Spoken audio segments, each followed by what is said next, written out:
Hello and welcome, Chatfish, to a new stream. Welcome back to Europae Universalis 5.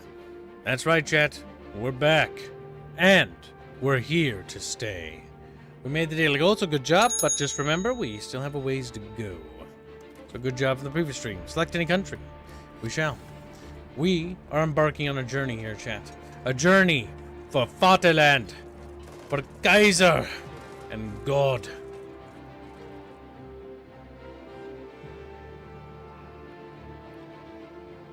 What are you talking about, Hammershell? New history for South Canada is written? South Canada? What are you talking about?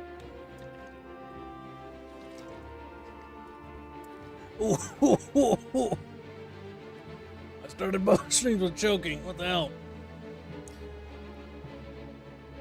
Welcome to stream, Whitehawk. How are you doing, little buddy? He's like, little buddy. Oh, Whitehawk, you don't have a chatfish. Apply for your charity fish. The window's not very long, so I need you to get in the queue. Go to the Discord and apply for a charity fish by adding Rapier or DMing me. Or DMing Rapier or myself. We'll get you hooked up. Same goes for you, Hammershell. Get in the Discord. Let's go. Discord for you too. If I see any non-covered chatfish over here, we gotta make sure no chatfish are left behind. Pack it, make sure you get your chatfish.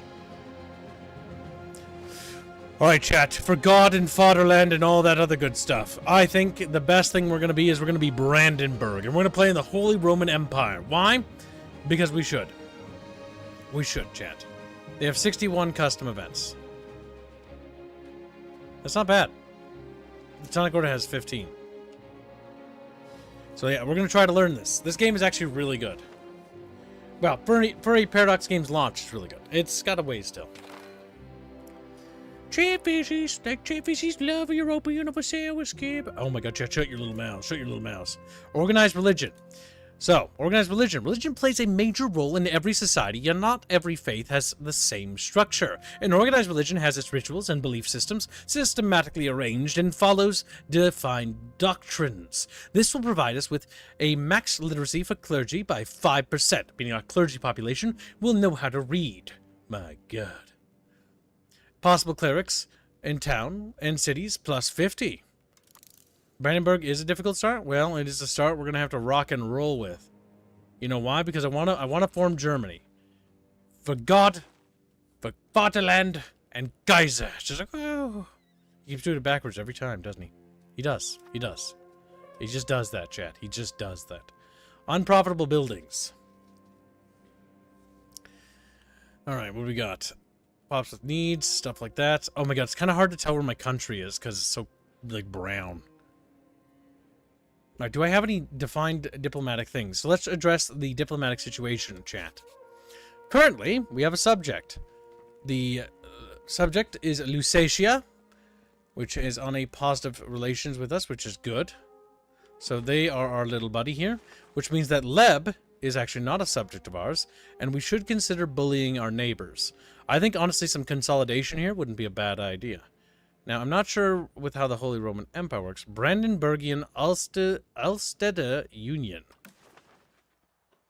Members of the Union. We have the Pope. And we have the Holy Roman Empire mechanics. The current emperor is Ludwig IV von Wittelsbach. He is the emperor. And he's from the Duchy of Upper Bavaria. Okay, so the Upper Bavarians are currently the seat of power. Okay, interesting. Privileges and duties of the Emperor. The Holy Roman Empire is led by the Emperor. It is the duty of the Emperor to protect the members of the Empire from foreign threats, maintain internal peace and stability, and ensure religious unity within the Empire. In exchange, the Emperor gains imperial authority, which shall be used to propose laws that Parliament issues, as well as other bonuses to support them. The Emperor gets access to the following. Enforcing Landfriede. We will enforce the Landfriede within the Holy Roman Empire, ending any internal wars in the process. They cost them 20.37 ducats to do this. They also lose 50 opinion with the electorate of Brandenburg, which is me. I'm Brandenburg. Mein Gott! She's like, mein Gott. And they have like a little schnitzel. Enforce religious unity. Okay. Demand unlawful territory. That's for external things. Support, or ask for election support. Bolster the Imperial Army, which costs some ducats. We have a greater or equal to Imperial ban. Okay, so the Emperor is somebody we do have to bear in mind, because the Emperor is technically in charge, right? Now, we are Brandenburg, so we need to basically... I wish there was an HRE map mode. Is there? Is there? I don't think there is. A special HRE map mode would be super duper whooper. That is not what I was expecting. Climate, winter, geopolitical map mode, diseases, maritime, privateering, colonial. No, I don't think we got nothing for that. Alright, back to the tactical. Let's address the situation here, chatfishes. So, let's take a look at our capital, Berlin. Jawohl, mein Chatfish. Actually, Berlin is not our capital. Brandenburg is our capital. Brandenburg has a population of 24,000 people, while Berlin, at this point, has a population of just 24,307. These two cities are close, but I think we're going to focus on building up the infrastructure of Brandenburg. It isn't the heart of our empire, but it is a part of our empire. Click on the HRE tab at the bottom. Okay. What do you mean? What are you talking about? We're talking about little Tsar. Mein Gott means oh my God. I know. Ich sprechen Sie Deutsch? Ja, total richtig. Just like, oh my God, he said like, oh my God, he said something. Yep, that's me. That's me. Glory to the Wittelsbach. Papa Bulls. Yeah, because we have to engage with the Pope mechanic, and we also have the Holy Roman Empire. We also have a chatfish.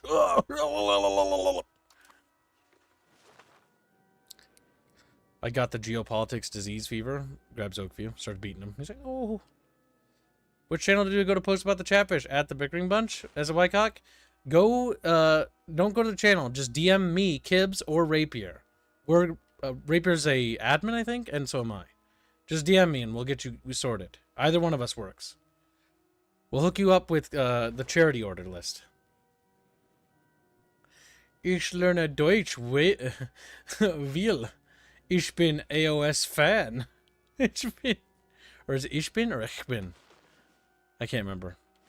I did take Deutsche Klasse, but that was in high school, and that was a long time ago, and so my German is non-existent. Ich bin Hunger. I am hungry.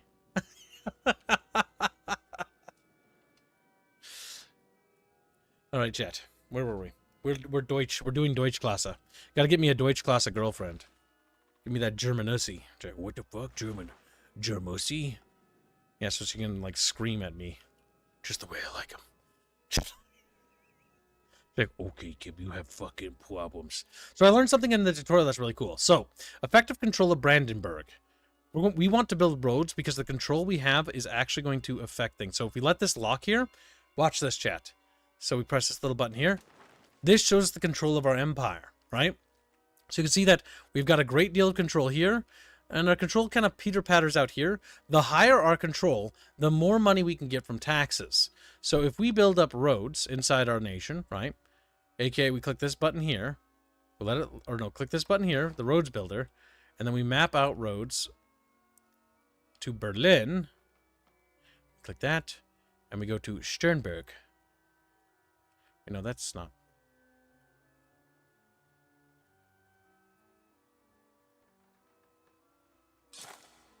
I can't actually build that. Okay, we'll start with Potsdam, and we'll work our way from there. But yeah, so that'll increase the control, and as control rises, we'll be able to squeeze more money. Because one thing you'll notice here is that if I click on this province again, you'll notice that the money is affected by the control, and you can see which groups get the money. The nobility gets 2.01 ducats because they share the tax base, right? The clergy gets their cut, 0.43. The burghers get theirs, 2.71. And commoners get theirs, 1.28 ducats. Quack, quack. Oh my god. I'm learning, chat. I'm learning. Okay, we're doing it. We're doing it.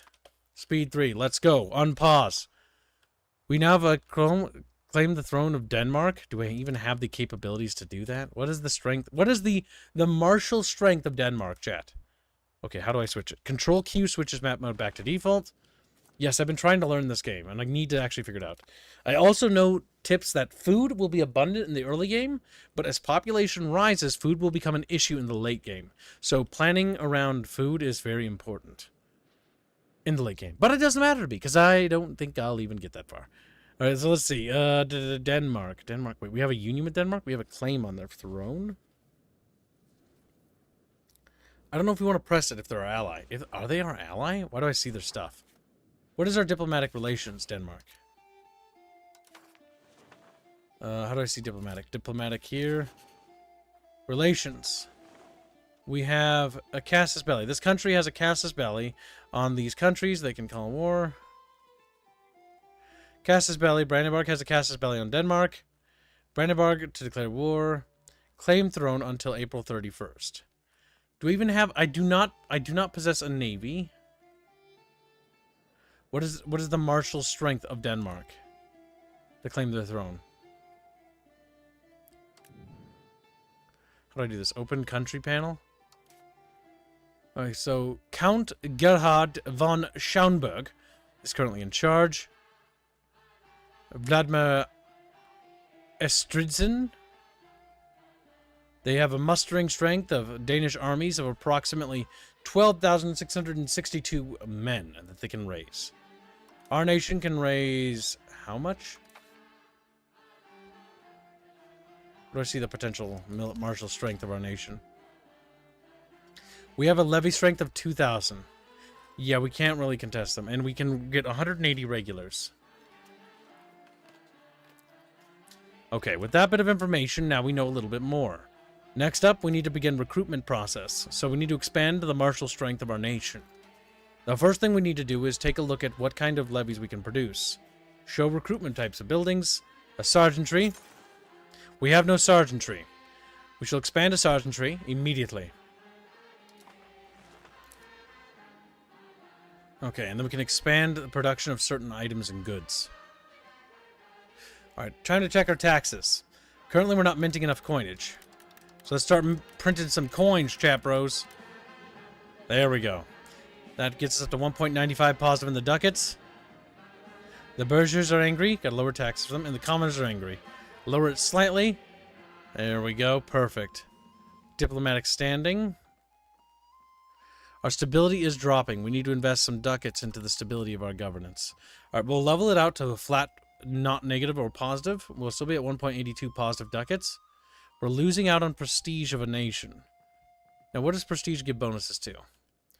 Cultural influence, skill of new artists, antagonism change modifier, which is how aggressive we are on the map, diplomatic reputation modifier, a market attraction, great power score.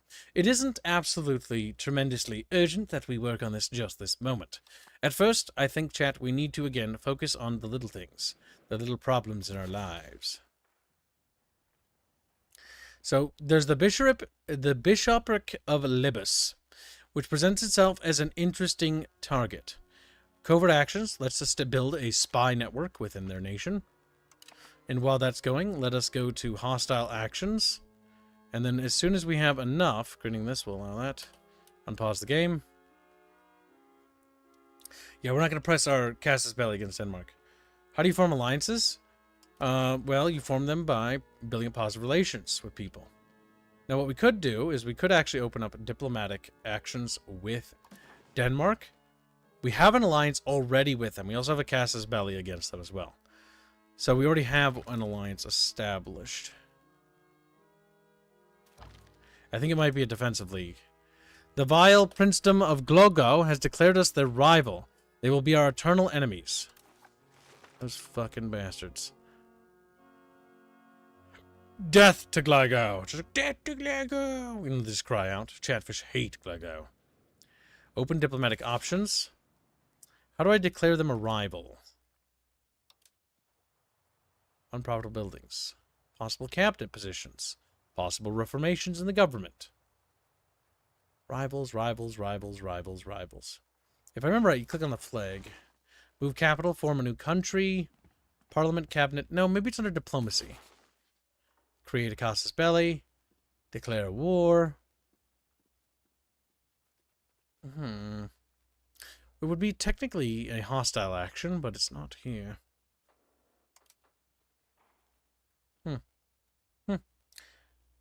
Go into the Diplo screen under friendly actions. Curry favors, form a new defensive league, offer an alliance. Oh, yeah. You create alliances. Send a character to Prussian Crusade. What? We will send a character of our choice to target country to participate in the Prussian Crusade. Character has a chance to increase their stats or die gloriously trying. I mean, true, the Teutonic Order is still in action. It's right next to us. In fact, we're borderline bordering the damn thing.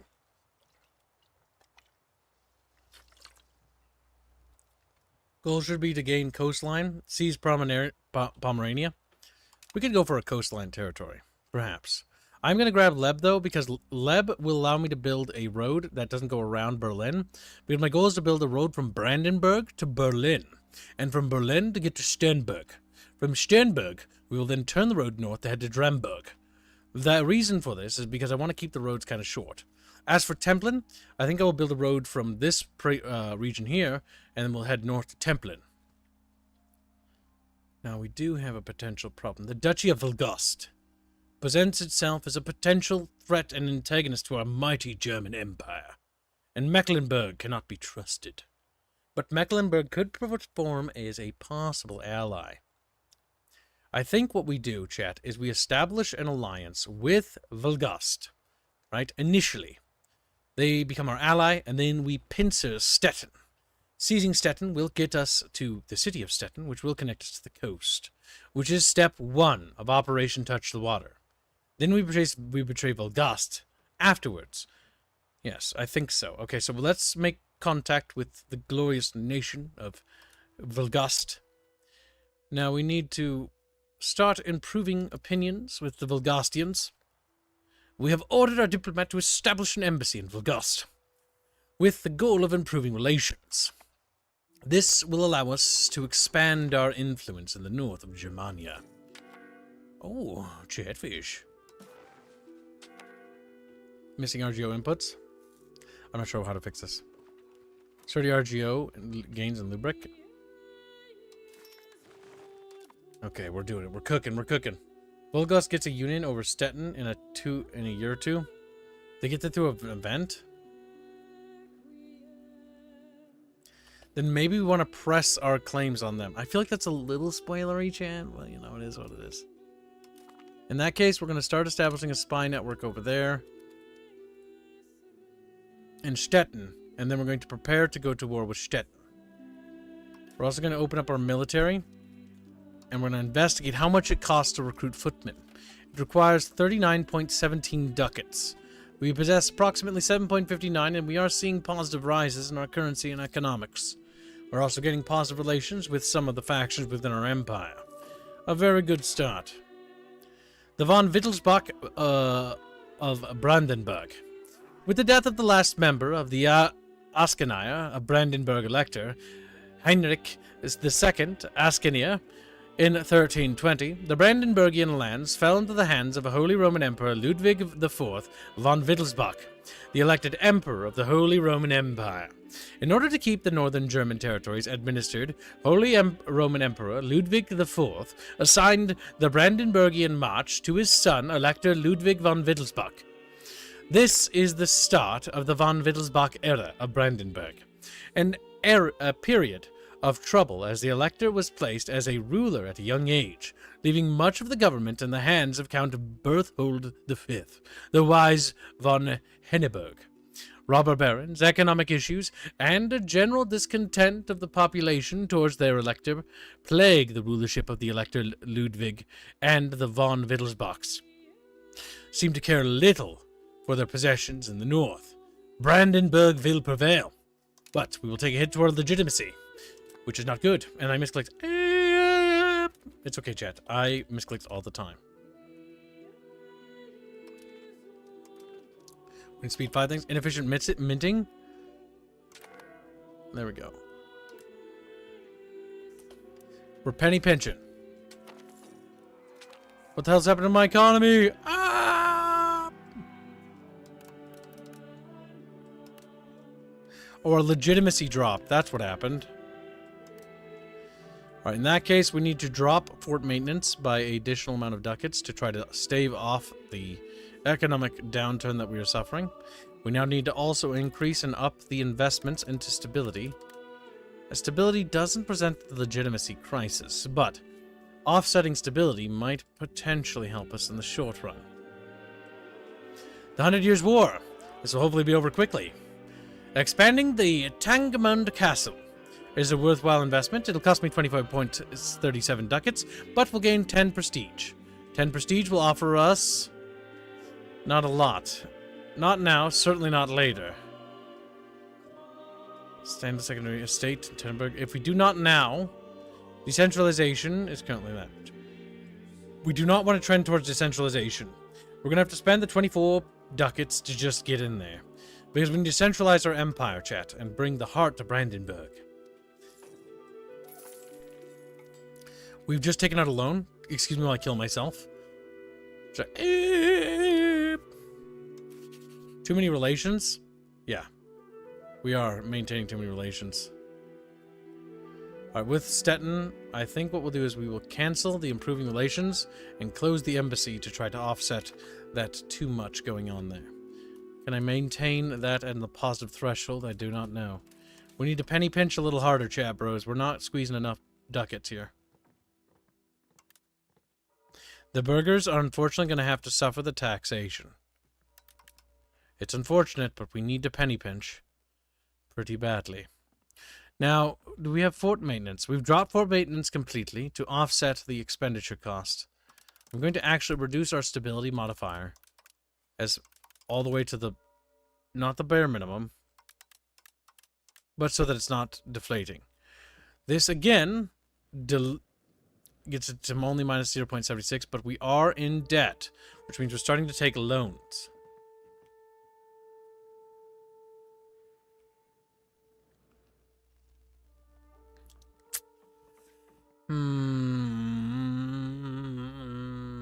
Minting, minting, minting. Hooray. We're getting inflation.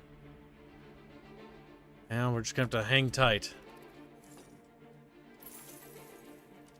We've taken out a loan for 392. We're going to keep taking incredible amounts of loans. What's going on expenditure-wise? Our building cost is 0.59 ducats. Fort maintenance and cost of court. The cost of court needs to be leveraged lower.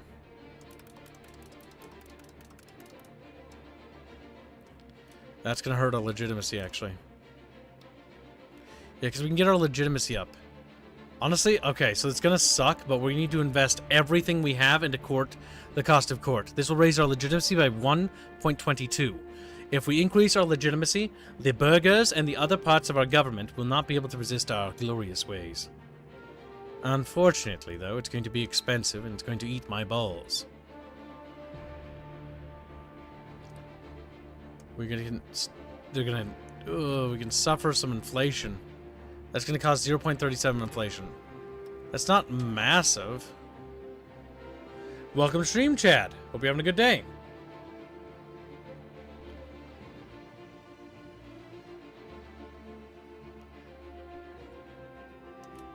I wonder.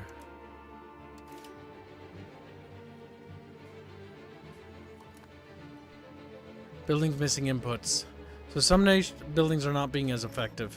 So what I do need to do is I think I'm going to just automate the goods for now because I can't. I'm not really sure I can handle the goods and the food production. Or the buildings. We need to focus on the economic side. You only need the Diplo sending when you have disloyal vassals. Or if you have, you need to do diplomatic action like increasing opinions. Oh, the Diplo. Okay, so you're talking about the diplomatic spending. We can cut that. That does shave off quite the ducats there. We're still not doing particularly well. Lustaria is becoming a disloyal subject due to this, though. Possible reforms in government. Anything that would help with legitimacy. Power to the crown. Feudal nobility. Would increase estate satisfaction and equilibrium, and loyalty of subjects +5. I think we'll grab that to try to offset that losing thing. That will take a while to implement.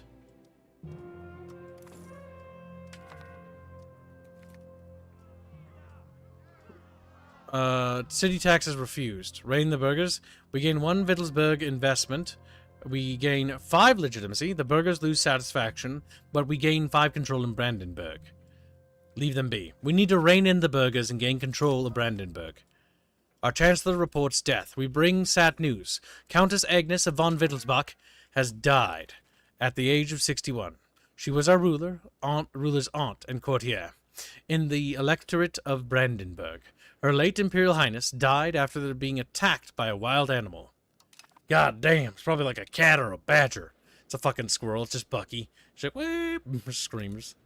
Close to being the target of an international organization. One problem after the other. Too many relations. We still have relations to manage. Alright, what are we doing? Enemies? I don't even know if I can, like, add enemies. What's this like? No. Active spy networks? Alright, we're going to cancel the spy network. I think it's just too much.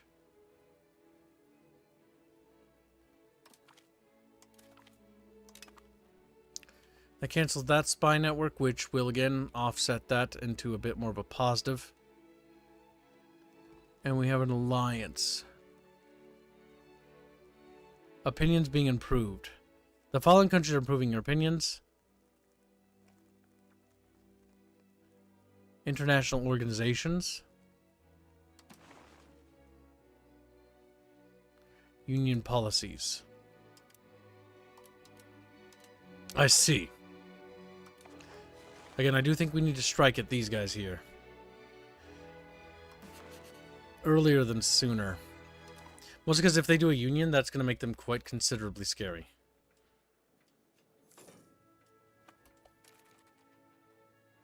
Rising inflation? I know. Okay, we have to lower that because we need to get it back to an equilibrium. We can't be minting that much coinage. So the issue is we're still going into debt. I see what you mean by this is fucking hard. I can pinch that.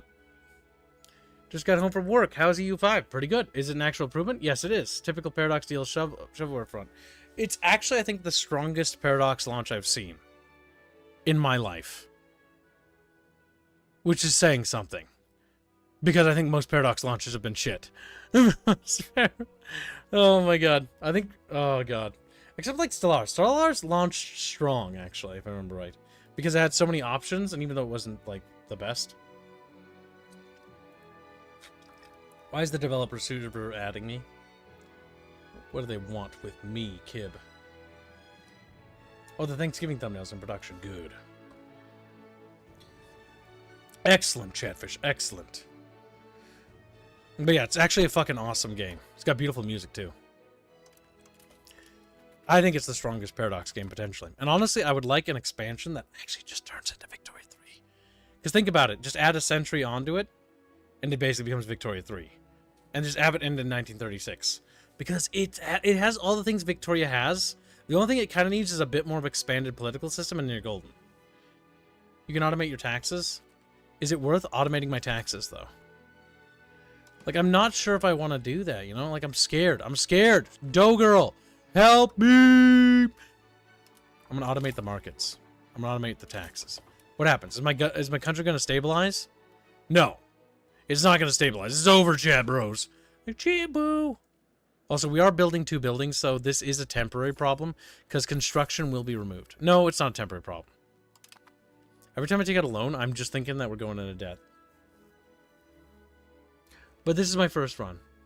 Alright, see you later, Hippo. Take care, buddy. Be a good Chatfish. He's like, okay, I will. And then he dies. He's fucking dead now, chat. You fucking killed him. Murderers. I'm scared.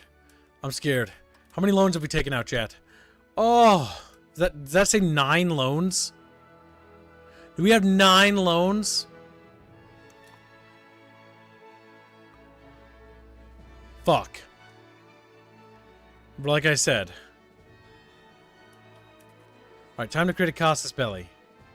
Excommunicated ruler. He's not excommunicated. Fuck. A show of superiority. I mean, that would work. Just to get this started. Fuck it, I'm gonna try it. This is part of a science thing. Oh, right in the ball sack. My stability went down like a fucking rock. Science, chat. Science. Automating taxes makes it so that it sets it to get you to get estate satisfaction 50% in all of them. That's all the tax automation does. Oh, good. The estates are happy, but I'm going bankrupt faster. For the targeted sub-faction, that is. Okay, so we're going to try going to war. My hope is that maybe through the annexation of extra territories, we'll get the resources we need to offset the incredible deficit we are facing. Okay, I see what you mean by this ain't easy. This ain't easy. This ain't going well. Wait, what? Can I not raise levies? Are you fucking with me, game? Oh my god. We're already raising all the levies? Oh, is it automated, my levy raising? What? It is, okay. Alright, our levies are raising. We need to centralize our forces and prepare to attack immediately. Now, this is going to make us quite aggressive. We do not have a lot of justification.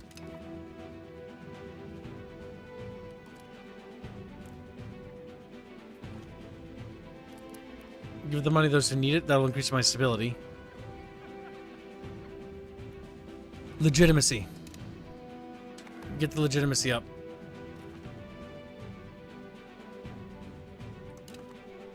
Holy Empire influence grows. Okay, so new city-states grow.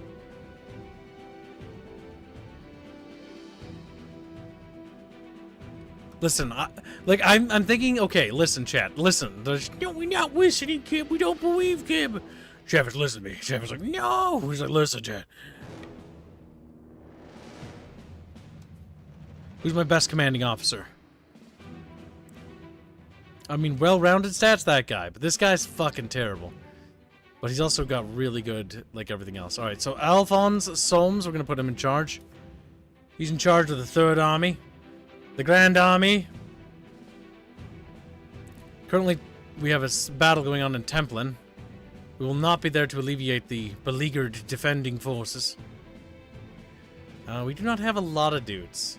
Our army's actually inferior in size.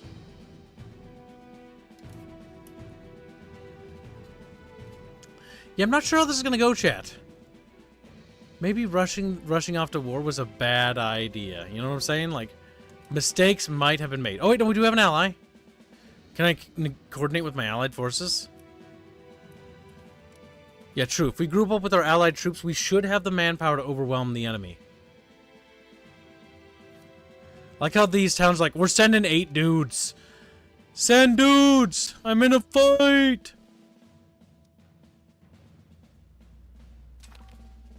Templin has fallen. Oh shit. Oh shit. Yep, we got fought. We got caught. We got caught in movement. Are we winning? I can't tell who's winning. I think we're winning. Reinforce that army. Reinforce that army now. Oh my god. It's fucking close. It's fucking... Oh! Our flank collapsed! Our center line collapsed, I mean... Oh god, it's over, Chatfishes! Alright, well, fuck. Now my allies are just chilling down here. Is it because they're not at war? Are you guys not at war? Diplomacy. Profess trust, improve opinion. Support loyalists, influence actions. Use favors to call into war. I don't think they're in our war. Aren't they? Brandenburg and Lusatia is in our war. They have 1,240 men, which they have not allocated to our defense at all. Make sure to enable the attachments on your army so you can link up.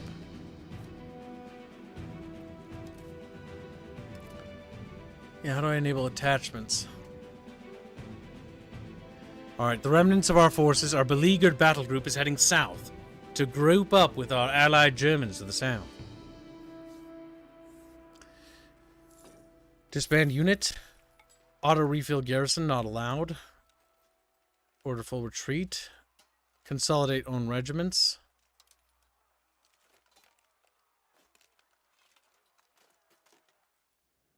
Oh my god, these loans are killing me, boys. They're killing me. They're killing me pretty good.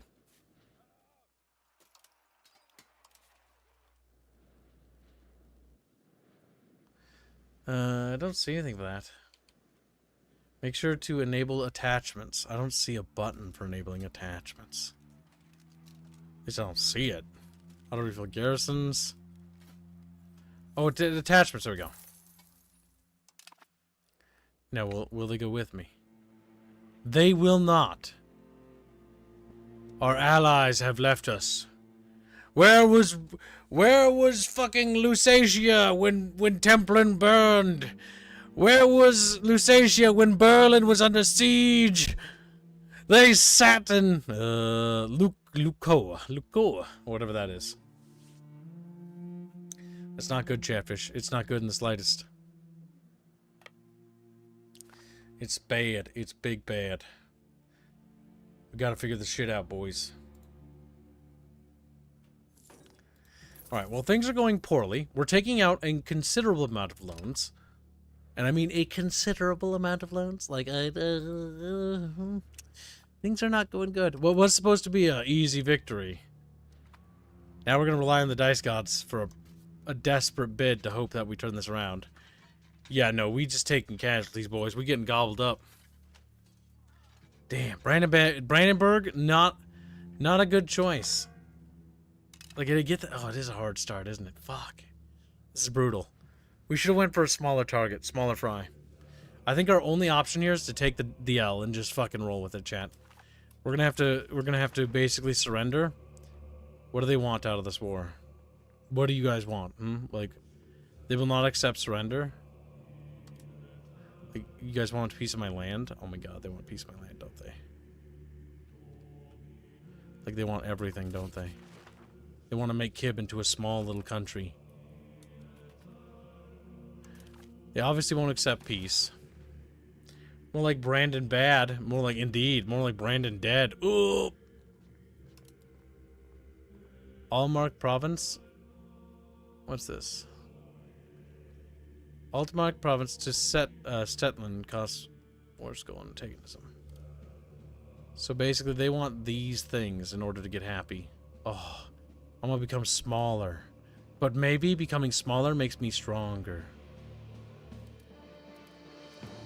They will not accept any of this. Oh my god. Chatfish. We're Brandon dead. We're Brandon dead. Alright, turns out Germany running off to war before ready. There's a button to create a treaty the AI will accept. Oh, there is? Okay, let's see. What's a favorable treaty, game?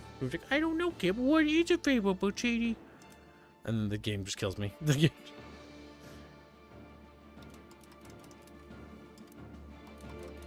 There's no favorable treaty, chat.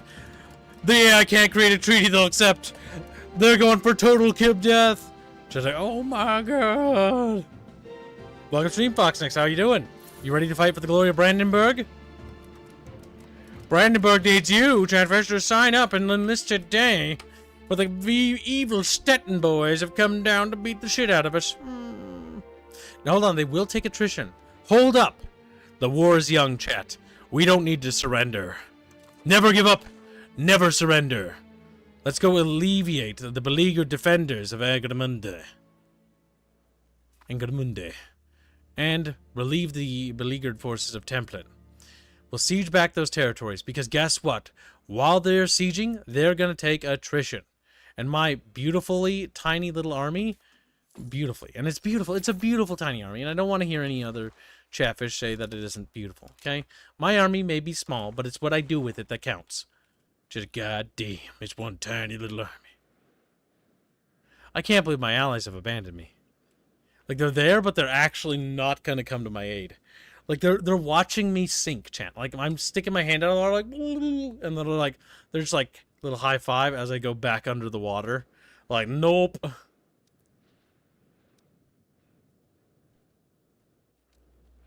Listen, they do take attrition when sieging. Think about it. Think about it. After 30 years of sieging me, they will have to surrender.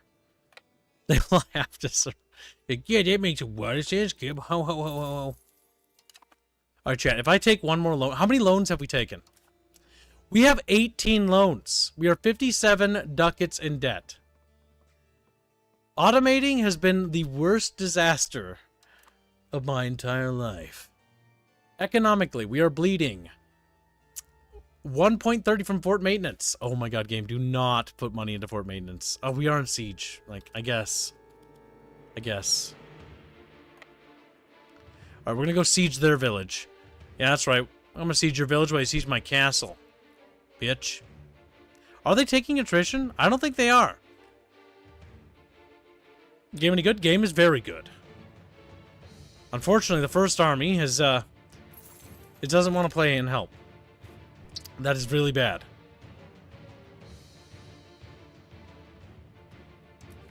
My generals are kind of not the best stat lineup.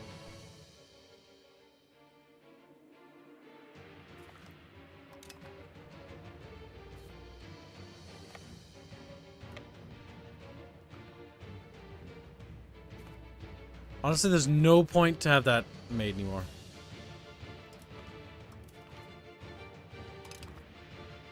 Might as well free up something. Annex cast Belly on Stettin for 4 years. Oh my god, I could have gotten that for free? Motherfucker! I just got fucked.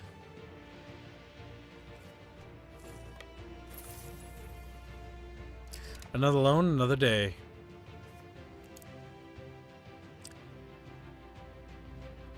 My god, chat. Let it be a lesson to you little chatfishes. Reject automation, return to Amish. I think we should ban automation. Like, I shouldn't automate anything and I should manual everything. It'll force me to learn. I should probably also do the tutorial. So I can get educated. Okay, we want education, give. Look at that! Our war score's going up, chat. We took 2 villages. Woohoo! I bet they didn't see that coming, did they? Eh, didn't think so. Unhappy estates? Motherfucker. I'm unhappy. Reject automation. I'm gonna automate you, Thunderhead. You're gonna become Amish. How's that make you feel? Alright, I think the boys in Grengenhagen or whatever are getting really cooked right now. It's on fire. Alright, look at that. We're in the positive. Now, time for you to white peace. Think about it. See, the worst part is I think they know they can win. That's the problem, chat. Yikes. I think they're a little onto us, chat.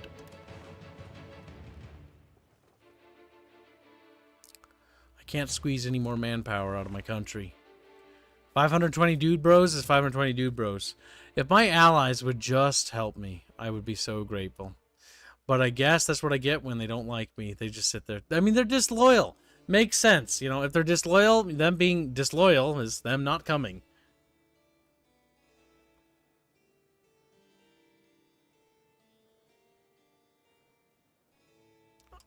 Generals and admirals should be automated, so you don't have to forget about generals. Okay, that's fair.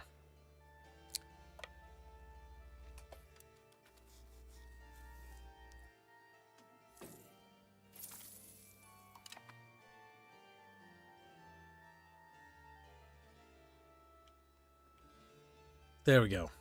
Alright, well, with our city under siege, we can just chill out here and, yeah, I don't think they've taken a single unit of attrition. Berlin has fallen. Quick, take it back, chat. Take it back!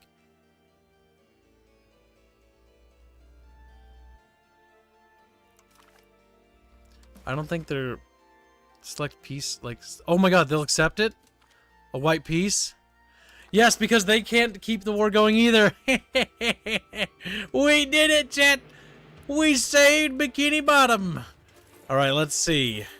Time to disband the 5th Army. Get out of here. We don't need your kind around here no more. Disband. Alright, let's see. Well, I have bad news. Economically speaking, we're still going completely under. Now, time to go and turn off the automation for all this stuff. Let's get this out of here. I've got to do it myself. Pops with needs. We need wheat, we need fruit, we need sturdy grains, and we need fur. But we also need money. How much debt do we have? Oh, we have 73 ducats of debt. All right, so let's see. Mint more coins. That will help. Fort maintenance. Automate that.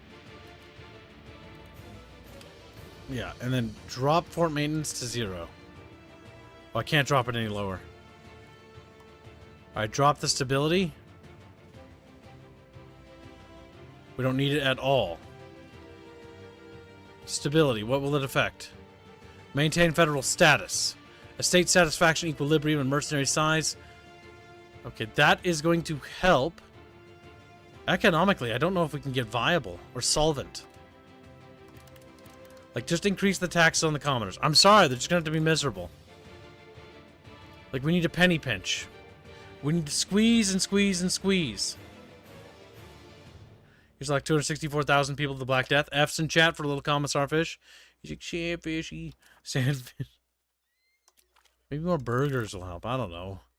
Cost of purchasing food. I mean, putting it into our market is going to play a role in construction speed. Just queuing researches. Alright, too many relations. We still have too many relations? Like, what the fuck? Why are we dipping? Like, I think I've cut almost everything I can. Choose with Stettin? That doesn't really cost, does it? We have an active spy network? Didn't I cancel that? We took another loan. Oh my god, our economics just can't get... We can't get ahead on it. Fort maintenance, building costs. Now, the building cost is the biggest factor. It's if we can get the buildings down by, what's it, 1.01, we can actually get into the positive. We got to start paying off these friggin' loans, though, because holy schmackarolies. We ain't going to be solvent, chat, and we're not going to be around for much longer.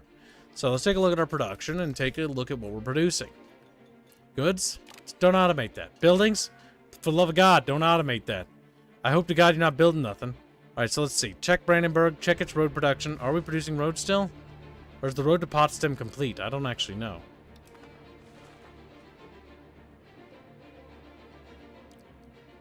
Well, I'm not sure. Brabant, says the Lazar. Well, that's who he's playing. Nice. Alright. Can we fix this? That's the question. Buildings missing employees. Sergeants for Brandenburg. The sergeantry. I suppose we did build that, didn't we? What is this?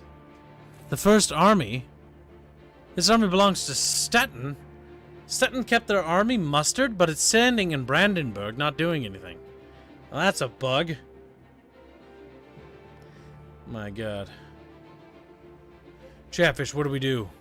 What do we do to fix this? Will grain solve our problems? Do we have to spend money to make money? Maybe we gotta spend money to make money. Check. Yee-how! I don't actually know. We can't afford it. We can't expand our resource gathering output. You know why? Because they don't have 51 ducats, there, buddy.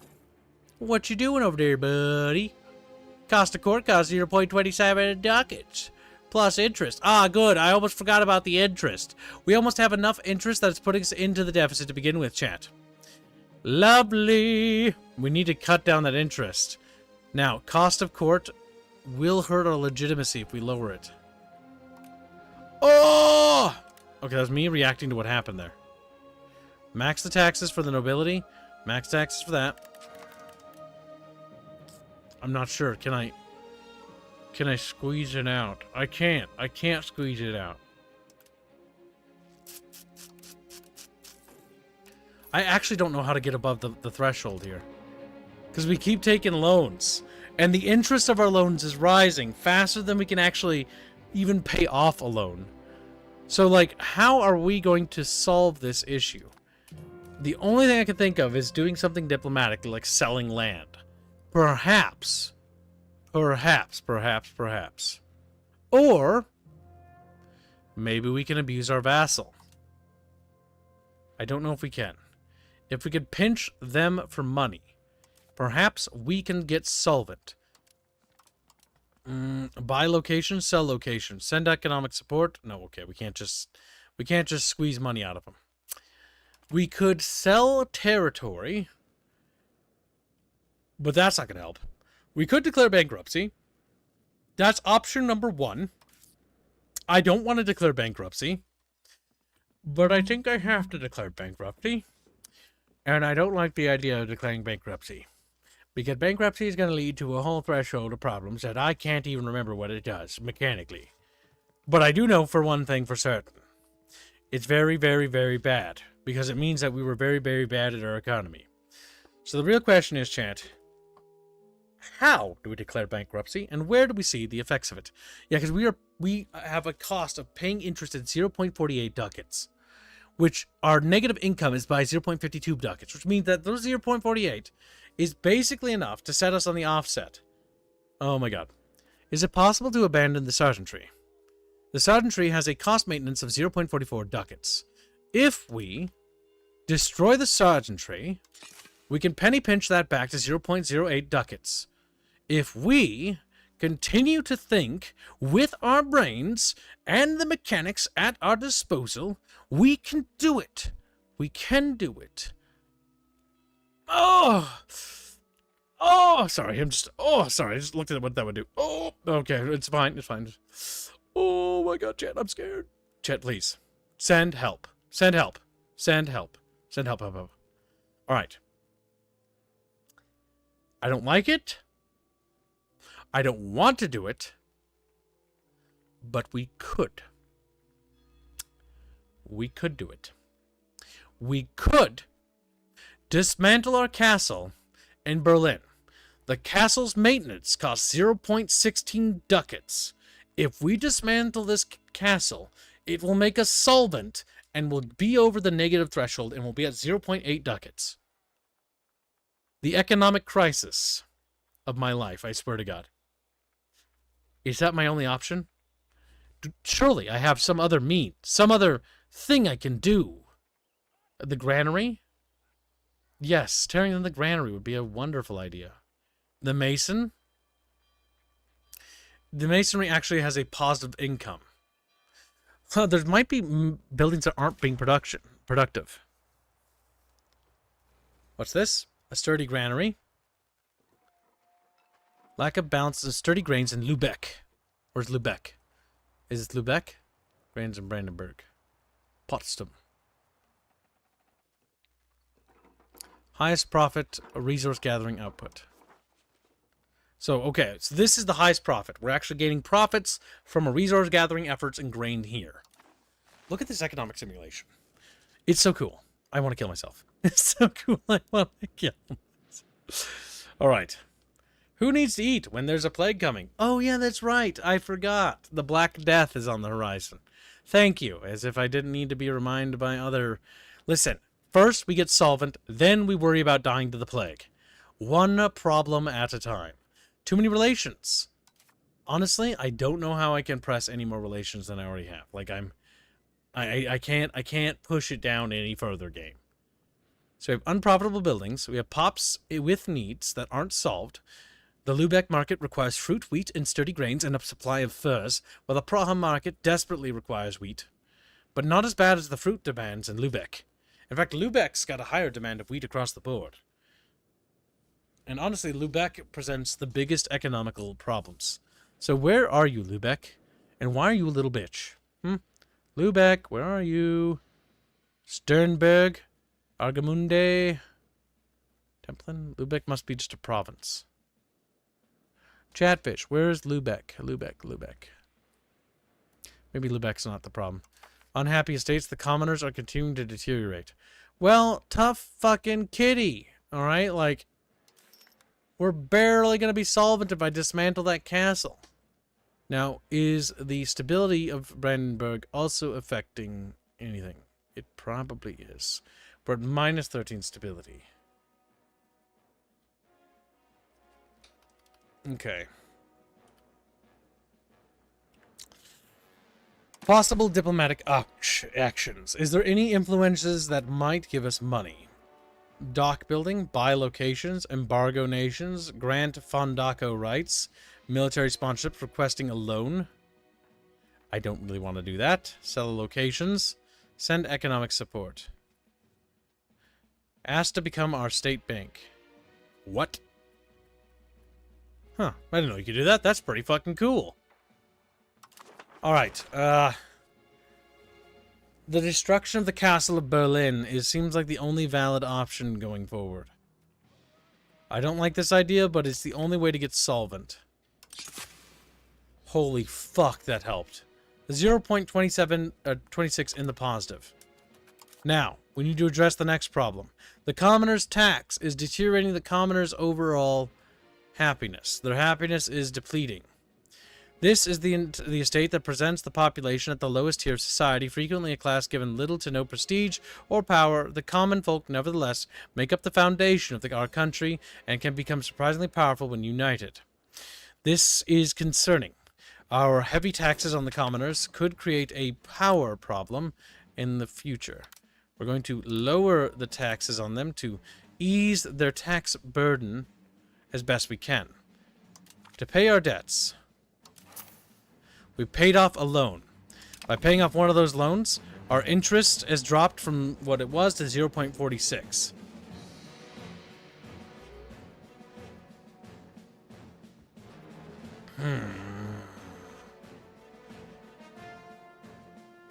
Raising our legitimacy would help. Let's check Brandenburg's overall power and control.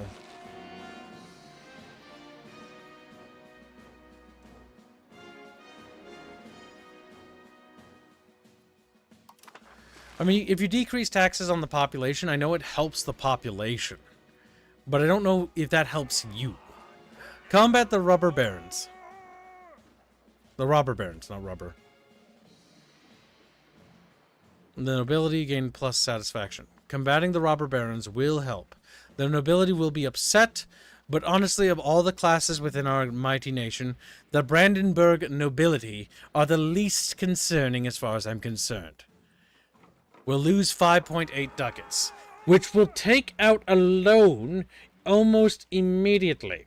However, we will gain 20% control in Berlin, Teltow, Traunbritzen, Herzfelde, Feinwalde, Brandenburg, and Potsdam. Gaining more control in these provinces will mean that our enforcers, our tax agents, basically, will gain more control of those regions, which means more of those ducats will make it back. We will then, overall, be stronger in the long run. So yes, we will lose 5.8 ducats. We're going to take out another loan. This is going to suck, but in the short term, it's going to help us. All right? Actually, I don't know. I'm kind of just guessing here, and I'm kind of hoping, but, like, I'm not an economics expert, go figure, but, like, I have a basic understanding, in my opinion, so I hope this is going to work out, but we'll find out, okay? So next up we have is the land tag possible. What? Select Parliament location. Hold it in Brandenburg. Promote the urbanization, promote the clergy. So this has what? We'll add 52.42% to Parliament support as the nobility. Gaining nobility support from the Parliament would be useful. But the clergy is where we're the weakest. Sponsor Cathedral, promote a member of the clergy. It will hurt our stability as a requisite if we fail. We can ill afford our stability to fall yet further. But if we do not conduct this Parliament, they will become upset that we haven't held Parliament. So we have to hold something.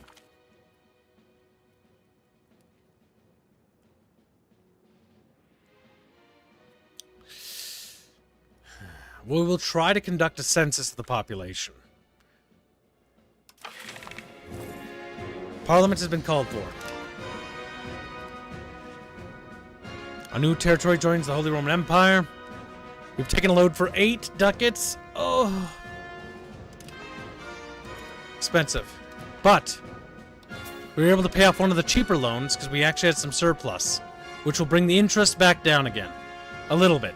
Our interest is rising at 0.51. We need to bring that down. Hold tight, chat. Come on. We gotta hang in there. Check the trading screen for profitable trades. Alright, so I haven't really engaged with trading mechanics, so I don't really know how the trade system works. But hopefully we can squeeze some ducats out, because economically we're in trouble. Suggest food imports? Current trades. How do you see profitable trades? I don't know how this screen works. turn off market automation for a bit. Oh, Lubeck will receive 8 ducats. Profit per trade capacity, plus 8.9 ducats per trade. Okay. So, is that profit for me? Trade is not yet active. It will activate at the end of each month. Okay, so trade will activate and takes time to get going because, you know, you got to get, you know, merchants and all that stuff and the goods transported across, you know, the realm. Every entrepreneur. Yeah, no, this game is actually really fun. Like, if you've never played a Paradox game, this is actually not a terrible entry because the tutorial, I skimmed it last night, is really good. But I wish I had played it. I just didn't have time to because I had to get back to work to making videos for chat. Scroll down to the subsection of profitable imports or profitable exports. Profitable imports or profitable exports. This is why you're my new little favorite chatfish. He's like, thank you, master. Thank you, man. Suggested imports for profits. Suggested exports for profits. Not enough trade capacity in your market. Salt requires 1. Not enough trade left in your market. So how do we cut down the market of what's ongoing? Manual trade capacity out of 0 out of 2.40. So what is active? Current trades. This current trade is not seeing the most profit. Lübeck to Novgorod, and this is for fur.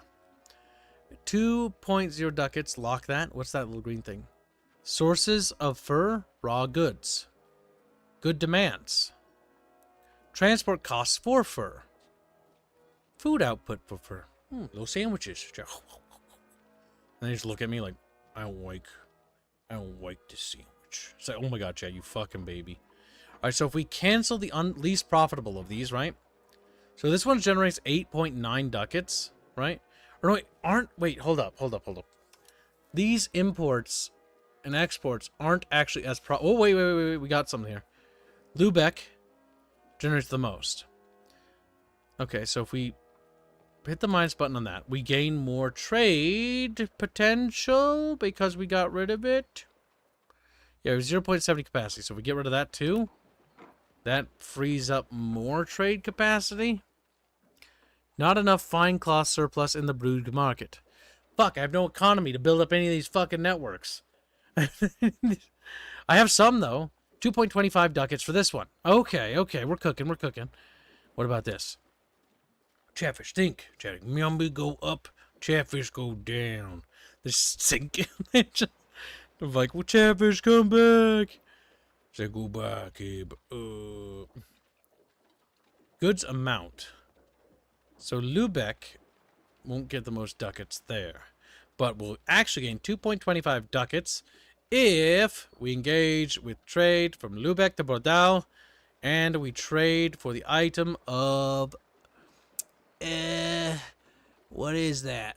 It looks like spices? Seasonings? What is this? Oops, I closed that. Saffron. Oh, okay. Saffron. Oh, chatfish. All right, back to the trade market. Is there a back button? Please. Thank God. All right, so let's see. Okay, so the most money we can penny pinch out of this is this right here. The amount of goods received. So if I press this plus here, that doesn't increase the trade value. Change trade capacity by 1, which means we will pinch out 2.25 profits in the next month. And then the next most profitable thing we can trade is what looks like iron. So we check that. We check for suggested exports per profit. And that seems to be the highest thing of value there. And that's projected. Profit per trade capacity plus 1.25. Marketing cacao. Okay. Okay, I'm a trade genius. Just like, yeah. Chatfish, like number go up. So we'll trade for iron. Alright. So next month, at the end of February, which we're in February now, we will get more money. Sehr gut. The power of Brandenburg. As the seat of your capital, Brandenburg stands to benefit greatly from the currently proposed reforms. Luckily enough, people have realized this to ensure that their representative is now voting in our favor. Sehr gut. We gain 2.50 legitimacy, and we gain 5% support in Landtag. This is good. It raises our legitimacy yet higher, which is always a net W, and our stability still has a way to recover. But as our nation recovers, so too do our chatfish. Alright, I want to pinch a little bit of stability finances so that we are in... Oh, wait, that's the crown. Yes, because we want the legitimacy to also be in the positive. Because we do not want to start losing legitimacy as the government, because that would be bad. Okay, so we engage those trades. New deals. They should be in effect now. Which means tax at the commoners and burghers, minting and diplomatic income, tax, nobility. Where's trade factored into our finances? Eh? Oh, what? I'm confused. Ooh, 2.22 ducats. Our merchants have begun trading saffron from Bordeaux market to Lubeck market. There are ducat signs in our eyes. Cha-ching! Alright, so we are generating more profits. Big thinky. What's this? That's our technology. Okay, we're cooking. We're cooking, chat. Unpause. Disloyal subjects. Lusatia, you traitorous fucking whelp. Alright, so one thing we need to do is we need to go to finances, and we need to adjust some things right away. Go back to balance. And we're going to need to invest in diplomatic spending by a slight margin. And an ever so slight margin, because we need that to be at a +1. The loyalty of subjects, because if our subject were to rebel, our army will be obliterated. How's your state power? I don't know. I have no idea. All I know is I went from falling down to 1,000 to now I'm back to 3 digits and rising in power. So we are stabilizing. The crisis is coming to an end, chat. Calm down. Check, we scared. Monastic intellectuals. Anything gives money. Anything that gives money. Damn. My God, uncover the filth postulate. So, in our state, intellectuals do not stay cooped up in their homes, or waste their time on strange theoretical concepts at secular institutions. Rather, they attend monasteries and use their gifted minds for the good of all that is holy. In practice, this means that we are blessed with practical knowledge from our religious institutions, for the good of the people, the state, and our faith, the bucketfish. We will gain +5 research progress, and +5 estate satisfaction from the clergy, which the clergy's state satisfaction is going down at -0.28. It's not particularly good. But research bonuses is what I'm taking, because that just completed our technology. We got research guilds, which now burghers and cities go up by 100, which I think is good, and burghers know how to read a little bit better. Yes. I think we need to force off manual. We need to manual everything. It's the only way to become a Kib God. Check Kib God, whip, and they just fucking explode. The markets from saffron are not profitable anymore. Wait, they aren't profitable? Profits per capacity of trade, -0.5. So close that. And close that. Those things aren't profitable anymore. Perhaps they're agreed, got the support in Landtag. Okay, so open up trade from Lubeck to Praha.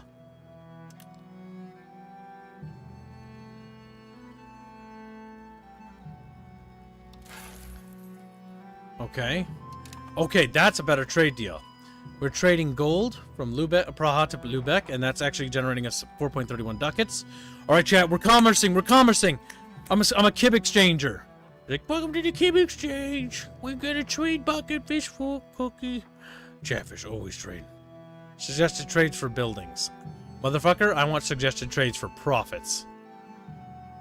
Suggested trades for population needs. Their needs can fucking wait. Alright, I'm getting it. Alright, the trade system's actually super intuitive. It's not that overwhelming, chat. It makes sense. I got it now. See, these different tabs basically mean what you want, right? Suggested imports for profit, so this is what you're going to get, right? Suggested food imports in case you're suffering from food. So you want to import what you need, right? If we have a surplus of finances, then, and we can expand our trade capacity, then we're going to get trade for items we want, right? So here we can see we got deficits for food. Now we can also build up internally within our empire to actually offset these deficits. Oh my god, chat, I am becoming economic genius. Parliament is now in session! Chatfishies! Woohoo! And they're just sitting there, fucking staring. We'll lose 2.50 legitimacy if we do that, but they will gain support for that. We lose 5 prestige. So that costs us 5 prestige, basically. Support communal values, and this will increase the parliament's support overall. So we have to basically preservation of individualist values. I'm going to promise to do that, and by promising to do that, it raises parliamentary support for the census. We're at 40.72%. Okay, come on, fingers crossed. Pass, pass. No! -7 stability. Fuck. Alright, well, shit. It doesn't matter. Trade has run out of supply? Fuck, that was only temporary? Alright. Close that trade. Switch new trade open. New trade. Who dis? Alright, what's this? Lubeck, Praha wants, whatever that is. Get it. It's not as economically powerful as the previous trade, but let's grab it. Alright, there we go. That's gonna bring us back up. Bada bing, bada bam. Take a look at that. Alright, it's gonna be absolutely nice. Go into the trade map mode and click on your market. I'm gonna kill you. I barely know what I'm doing. Don't make me do that. Alright, so what is it? Trade. Chatfish! Alright, there it is. Lubeck is the market. Okay, so the market's under control of the free city of Lubeck. So wait, hold up a second. If we get the Lubark city, we control trade, or the center or heart of trade, of this entire region. Because it's the center of trade hub, right? So, chat's like, no, Kib, you're not solvent. I know. Alright, speaking of solvent, we have 25 outstanding debts. Time to pay off a loan. Or, yeah. Alright, that paid off one. We paid off our states. The more of those loans we pay off, the lower our interest goes. The lower our interest goes, the more our money goes up. We're coming out of this, chat. We're doing it.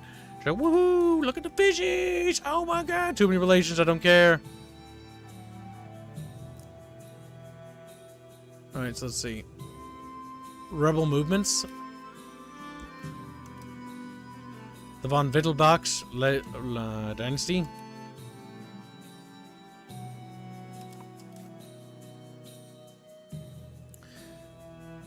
Cost of purchasing food going down into our market's going to be a big benefit.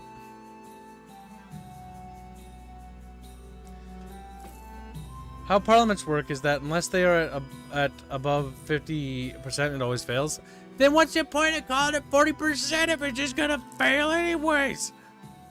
Oh, that's because it's not a percentage chance to succeed. It's the percentage of parliament in favor. Oh. That makes sense, derp. Well, I feel stupid now. Jeanne d'Arc, or what her name is? Did she become queen? That's cool if they got alt history things. Because she'd make, you know, way better leader than the fucking French monarchy did, because they're fucking bad. They're fucking bad.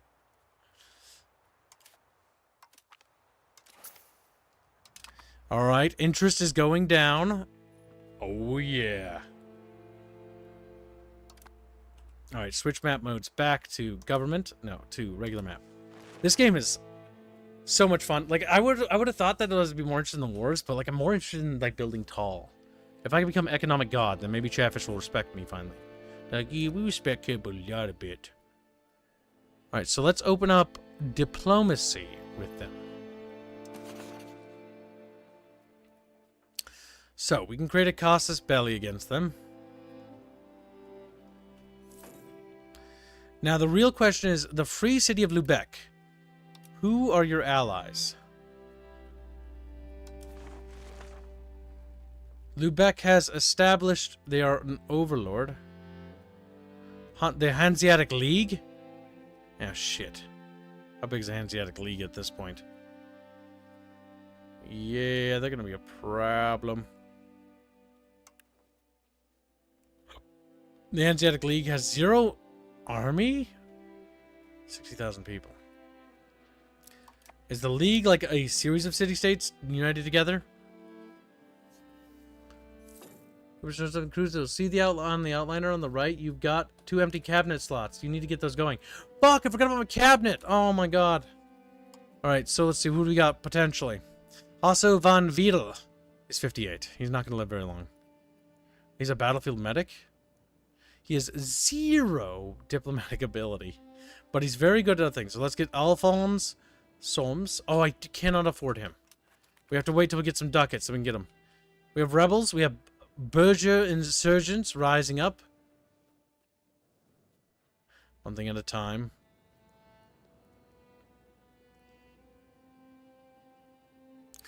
We're just gonna wait till we get up there. We'll get the ducats we need. Honestly, I don't know if we should get that right away or should we continue paying off loans. Because getting those loans and smashing them down will be good. The free cities in the League are defended by the Emperor. Yeah, okay, we do not want to go to war with them because the Emperor, pissing off the Emperor would be a bad idea. Listen, I'm just a little German Emperor. She's like, what? You can't be that. You a kib. We chatfish and we chubby. Cabinet expanded. Alright, Alphonse Soms. Now we need to give him a job. Developing a province. His skills are nothing in the bird category. Which bird category means no change in societal value or anything like that. Expel people. Crack down on rebels. How about the rebels? Rebel growth is bad. Stability investment. Helping stabilize the country would be a good idea. Confirm. He's going to work on trying to stabilize government. And that helps. That does help. Honestly, we need to address the situation. The Bergers are mad. Lower taxes to reduce their angry. And commoners, we need to lower their taxes. Alright, we're doing it, we're stabilizing. Next stop is we need to get the stability under control. So just be patient. The Holy Roman Empire influences grow. Leasing, I kind of want to play this, he says? Yeah, no, it's actually fun. Like, it's actually surprisingly good. Best Paradox launch I've ever seen. And I think, potentially, and this is potentially, it has the best chance of being the best Paradox game I think they've ever made. Because it's got the best parts of, like, Victoria, the best parts of, like, the economic simulation and the pop stuff, and then it's got the politics stuff in it, a little bit of that, and it's got the best parts of EU in it as well. Like, it's got, like, it's kind of like the best parts of all the worlds of Paradox games kind of made it to this game. But it feels like it does need a little bit of refinement, like there's some bugs here and there. And again, expansion, more flavor content. But I think this has got potential. Then Chatfish can form lines and fight. Oh my god, there's a battle happening across my borders. That's Stettin. Stettin's getting his ass kicked. Good, fuck him. Nobility ally with foreign power. The nobility often prove unruly subjects of the elector, seeking to resist any infringement on their autonomy, and seizing any opportunity to strengthen their position. This often includes making common cause with foreign powers, bastards. Recently, several key figures appear to have struck an agreement with Volgost. Oh no. To advocate pro-Volgoster course of action in return for favors. Certain favors, and promises, while not exactly treason, this behavior is clearly detrimental to our interests. However, reining them in is likely to prove no easy matter. They will pay for their treachery. We will lose 10% nobility state satisfaction, or we will deal with them later. We just lose 10 legitimacy. Our legitimacy in government is at 55 out of 100. Lowering our legitimacy would not be good, as it would detract power from the crown, which is the central authority. Oh, it's just about risk management now.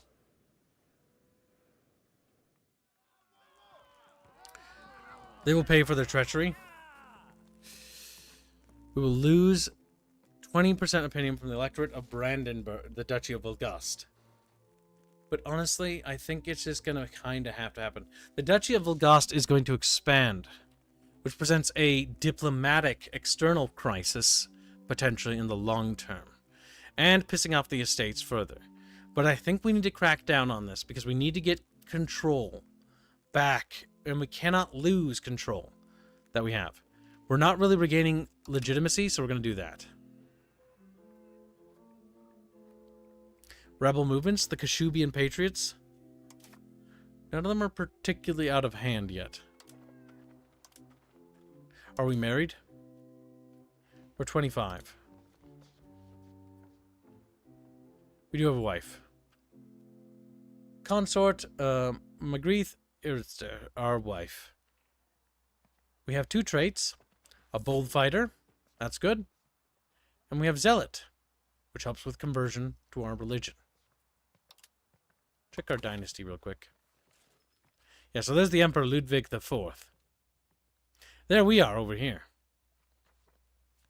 Right there. He's the head of the house. Oh my god, some of the crowns are so goofy. Little goofy ass hats they wear. I will say, as far as portraits go, I think these are the best portraits I've seen in an EU game. Or in a Paradox game. They actually look kind of realistic. The babies make me kind of sad because they look like little aliens. They look like little...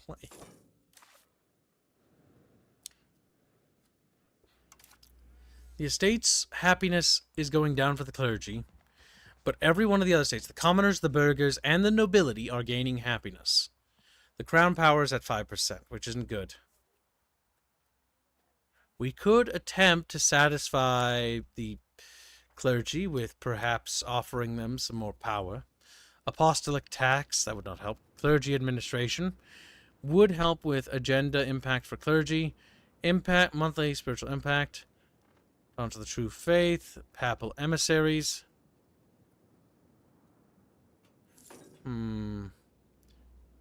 Expansion of zealotry. I don't think we have really other religions nearby to really worry about too much. And plus the Teutonic Order is bordering us. Religious diplomats. Would that make them happier? Monthly progress to conciliatory. Religious diplomats might be good because then we can maybe smooth things over. And giving them more power and more authority inside government would help make them happier. We have been gracious enough to... rival declared. I don't even know how to do that. Stettin declared me rival? Well, fair enough. Oh my god, Stettin, you're tiny. Like, hip.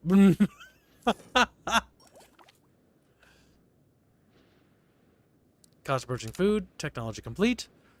Alright, we have been gracious enough to grant religious diplomats to the clergy, which has the following impact on a country. The clergy are happy about this. The nobility are a little fucking pissed off. The burghers did not like this, and the commoners also didn't like this. Good diplomacy is difficult to maintain. It only takes a few misunderstandings for the relationship between two countries to sour completely. By sending particularly pious diplomats to our brethren faith, we shall rely on the strength of that commonality to build a fruitful, lasting political relationship. Alright, that will give us bonus to our diplomats. Check out the notice on the Swedish king.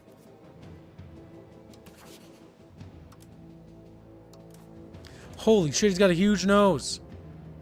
That's a big schnauzer, chat. Oh my god. Let's give a smooch. Chat, don't give his nose a smooch. That's fucking weird. Chat, what? We just gonna... He's like, fucking just kiss your nose. Well, you lucky little weirdos. You little weird. Okay, time to pay off some loans. Again, we're making recovery. I'm fixing Brandenburg's problems. Nice. 3 loans in one fell swoop. That is going to get our... Nice! We're at 1.02 positive ducats. We're calling out of debt, chat. We're doing it. We're turning this country business around. Look at that. See that? Look at that. We were nosediving, and now we're like, what? Screaming. Tax efficiency, minus 13.62%. Land rights. Crown power is not particularly doing well. So how do we raise our crown power to help with offset these tax problems? So crown power is at 6% and gaining. That might be related to stability, right? Great power, estate satisfaction, equilibriums. We can raise taxes the more we stabilize. Legitimacy, that will increase our crown power. One problem at a time, chat. One problem at a time. Alright, I need to check trade to make sure trade is operating efficiently. We have no current trade deals. Oh my god, okay, I see why some people might want to automate this. But if you micro it, you might actually get benefits. Our merchants have begun trading gold from the Nuremberg market of Lübeck, and our merchants have also started trading dyes. Okie dokie. That raises our profits margin even higher. We're going to spend that money on your cabinet, Kibbs. Oh, yes, that's right. We do want to increase our cabinet. Good reference there, little fishy. We need to get another member in cabinet. We have Adolf Ernst. He's 38. He's got diplomacy, which is the one thing our other character is lacking. So we'll get him. Adolf Ernst Wacker. Welcome to the cabinet, you dirty little whore. You stinky master. Alright, so let's sort by debt. Developing provinces uses skills that he is not adept in, so do not do that. Do not. Why are these gray? Okay, certain factors, gotcha. Strengthening government. That would be an ideal thing to do. That will help strengthen our legitimacy. And start pushing that up faster. Strength of legitimacy will increase crown power. Crown authority means taxes will be more effective as people will see us as a legitimate government. I hate how expensive roads are. Yeah, roads cost a lot of money. Roads are super good because roads, if we check our capital, Brandenburg, we can check our effective control. The more control we have in our nation, the more effective our taxes will be. So you can see that this is the percent of taxes and breaks down which parties are getting which sort of money because everyone wants a piece of that fucking pie, right? And so if we look at this, we can kind of see, okay, so we press this, we let this lock, we press the little button here, which was the control map mode. We can see that we have a bit of a crisis. We have some control in Osterburg and Wittenberg, and we have a great deal of control in Brandenburg. But the further we stray from Brandenburg, let's say to Angermunde, you're going to find that Sternberg, Dramberg, Arnskorn, and Shivelbein, we have no control, which means we're not getting anything out of this financially. Potential tax base, 0.53. So we're going to need to invest in roads and infrastructure. For trade Gibbs, you can automate part of it while also doing manual trades. Yeah, I know. What's cool about this game is you can actually manual certain aspects. But I'm too stupid to figure out what parts I should have. Just he swooped at us. Market trade automation. Automate trade in this market. What does that mean? Oh, and this, like this thing? No. I don't know. I don't know.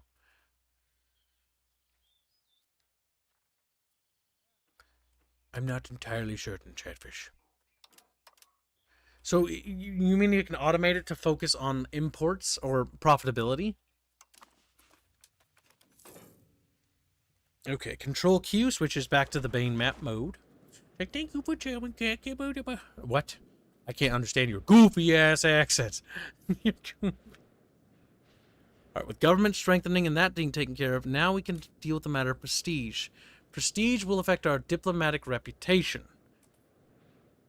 Noble birth? Starts. Many of the noble families of the nobility gained their current position due to the actions of a forefather who served the state in times of war. For most of their sons, a life in the military is therefore the only imaginable career. With the modernization of the army, however, what modernization? Common officers are no longer entirely unusual. Members of the nobility have now approached us, asking that we guarantee what they feel is a right of their class. No man should be able to serve as a commander in the Brandenburgian armies who is not of noble birth. Now that is a very bad idea, because it's not merit-based. Guarantee their rights will endear us to them with 15 nobility and stuff, but we will grant only nobility as leaders, which will limit our leader pool. If we do that, that'll minus their support. Nobility insurgents are at 19% and rising. So we have two choices here, fundamentally, chat. What the fuck is behind this window? Oh my god, we have a rolled. I think this kind of forces my hands, doesn't it, chat? So, the economic down spiral of Brandenburg has left many members of the commoners bitter and upset. They refuse to work on the fields lest their demands for an improvement of the situation under the tyranny of self-serving robber knights are met. Improve their situation. We gain one investment in Wittelsbach, or Wittelsbacher. We'll lose 10.63 ducats. We'll lose control in Dranburg by 10%. But Greater Polish things gain pop satisfactions. So a lot of the pop satisfactions go up because pops are cranky over there. These are just peasants. They will not cause any trouble. We'll lose investment. Pop satisfaction of the commoners will drop in those three locations by 15%. Commoners are in the overall, they're 27% satisfied with government. So it's not like it's critical. And the nobility is one of those things like, oh, I don't know, man. Improving the situation will put us more in debt.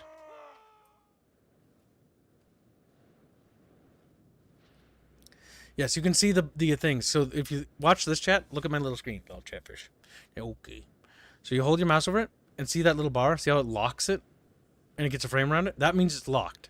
With it locked, you can now hover your mouse over it and like nobilities as leaders only. And so now you can hover your mouse over this. Our nobility believe that they are the only ones capable of leading our armies and navies due to the events of the past. However, this ranks members of the other states who think that the nobility are arrogant fools. So you can actually see like what people think. Modifiers. Burgher state satisfaction, minus 2.50%, minus 2.50% from the peasants and the burghers. The peasants and the burghers are going to hate this. It also blocks low-born commanders from this point. Meaning that even if we have low-born commanders who are prominent and have the ability to rise above, they're fucked. And it blocks any officer or characters from field commanding positions of military. The clergy's blocked, the burghers are blocked, and commoners' characters are blocked. Clergy allowed to command. No, no, no. Yeah, see? I do love, like, the tooltips here, they're doing a great job. Again, a little bit more polished up because it's, like, some things, but, like, that's pretty damn good. And because we locked that too, because I've been fucking hovering my mouse away. I'm too busy gushing over this little thing. Alright, so let's pop up this, lock that, and this right here is a state power. This makes 50% state power, so you can actually see that. And what's funny is, you can, this whole like locking pop-up thing, like look at how much you can go here. Like if you want to learn, you can segue to primary culture and segue to assimilate. See what I mean? Like, how great that is? What the fuck? It is a pop-up within a pop-up. It is. Oh my god, there was so many pop-ups. Alright, so I think we're not going to guarantee the rights of commanders of the army. We cannot commit to such promises. It will honestly anger the other classes, and it will also diminish one of our already big problems. Our military is already weak. So adding that on top of the fact that we can't even get good commanders and we're limited to certain selections is too much of a risk. The nobility is quite displeased. Now we're going to improve the situation, but we're going to take loans as a requisite of that. Unfortunately. Oh, crawling out of this. Lock and loaded, says Dragonclaw. Welcome to stream. Wasn't sure if you knew how to do that. Sorry if I'm being a backseat gamer. No, I don't mind that. The only time I don't want backseat gaming. Okay, so there are times when I don't want that. And usually I will tell you guys. Usually. Like, for example, me playing Dead Space 2, I didn't really want people to backseat. I wanted to just play the game. And then, oh, well, cool. We're in the right age of the Renaissance starting to kick off. But you know what I mean? Like, I don't mind advice. If it's like a story game, and there's like, okay, there's like a mechanical thing. Like, if you don't do this, by the way, there's a bug. That is useful. That is useful. But if it's like, oh, by the way, if you do this, Mr. House and Fallout New Vegas will tickle your pickle. Then I'll be like, oh, like, that's a spoiler. Like, I don't like that. You know what I mean? That's the big difference. Advice is good, but like spoilers are a different thing. All right, let's see. The Age of the Renaissance. Oh man, I didn't get the chance to go to the Renaissance Festival. I was too poor this year.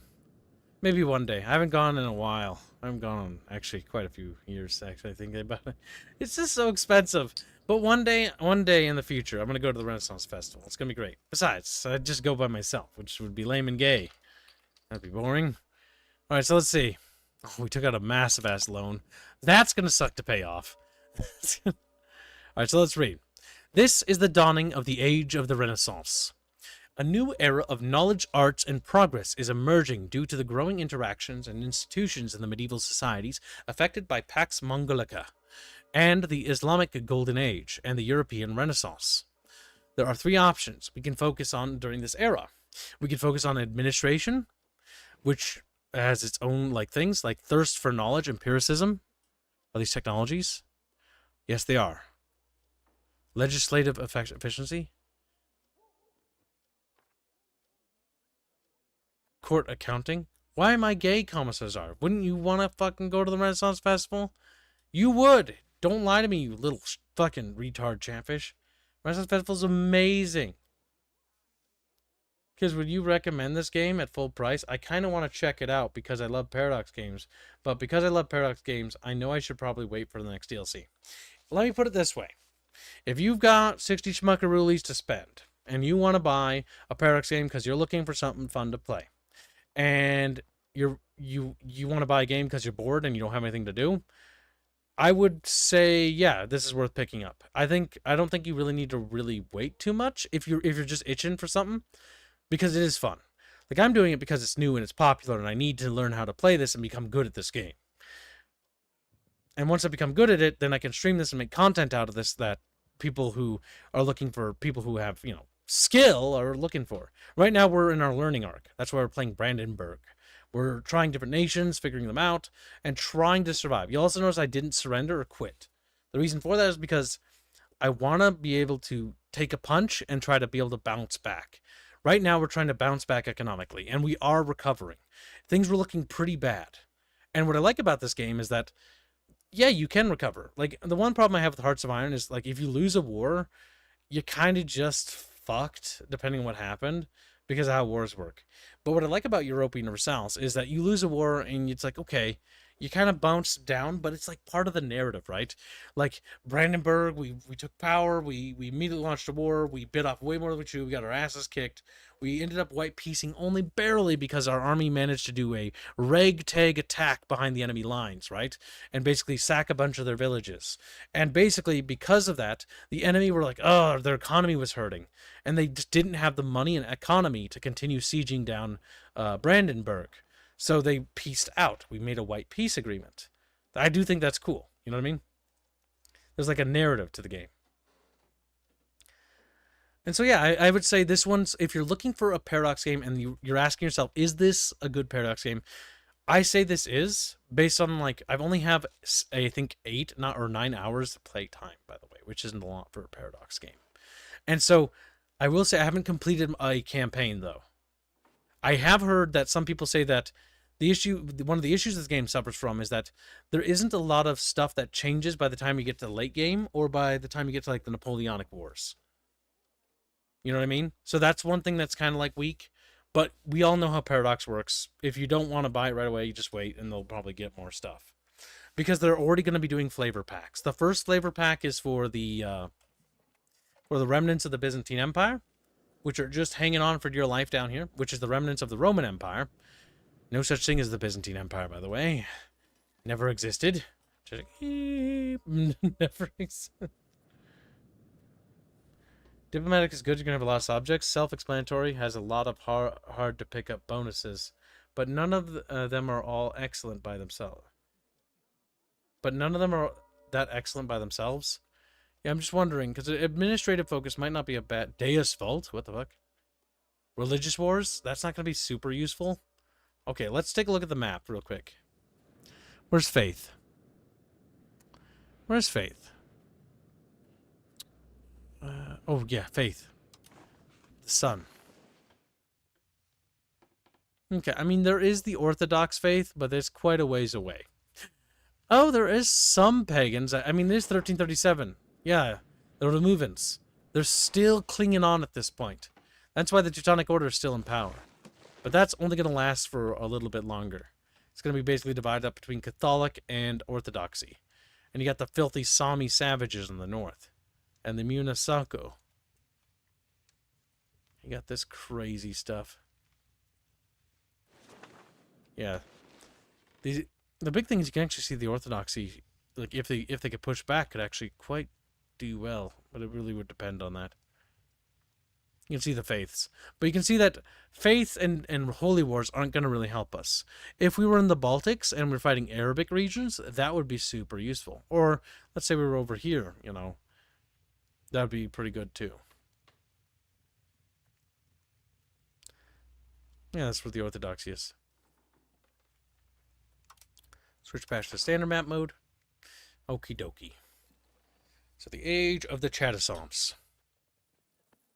Administration is a solid choice for everyone? Yeah, I think so. Mostly because it's like local infrastructure, proximity cost minus 2.50%. Building up and basically building up our nation is going to be a thing here. Okay, chat, I need to go grab some eggnog because my throat's almost gone.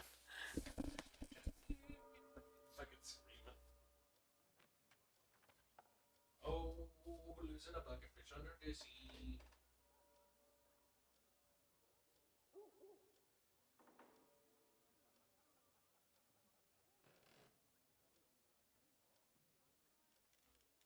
Delicious. Okay, I'm back.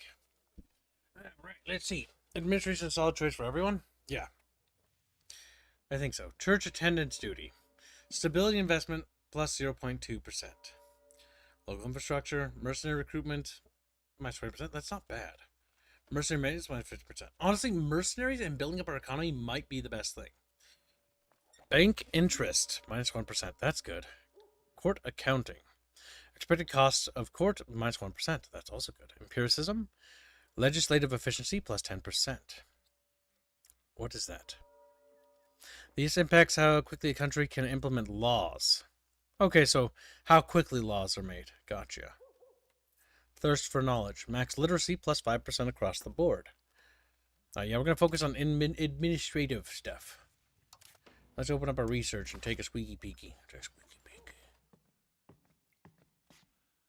Court accounting. Okay, there's like special text there.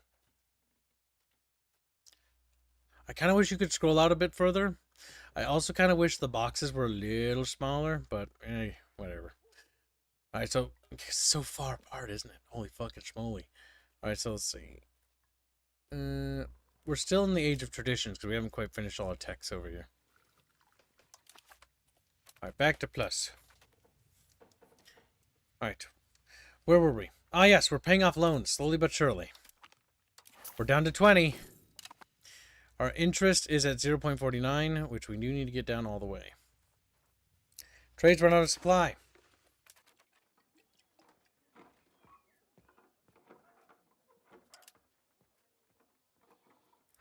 Why can't I add any more trades? Oh, I have to cancel the trades that ran out of supply. I wish it would kind of automatically cancel that. Right, we could get this one, which will get 30.60, and this one, 1.91 ducats. There we go. And that should push us back over to big positive threshold. Very good. It affects antagonism. Antagonism is how aggressive the world views us, right? That's what affects coalitions forming against you.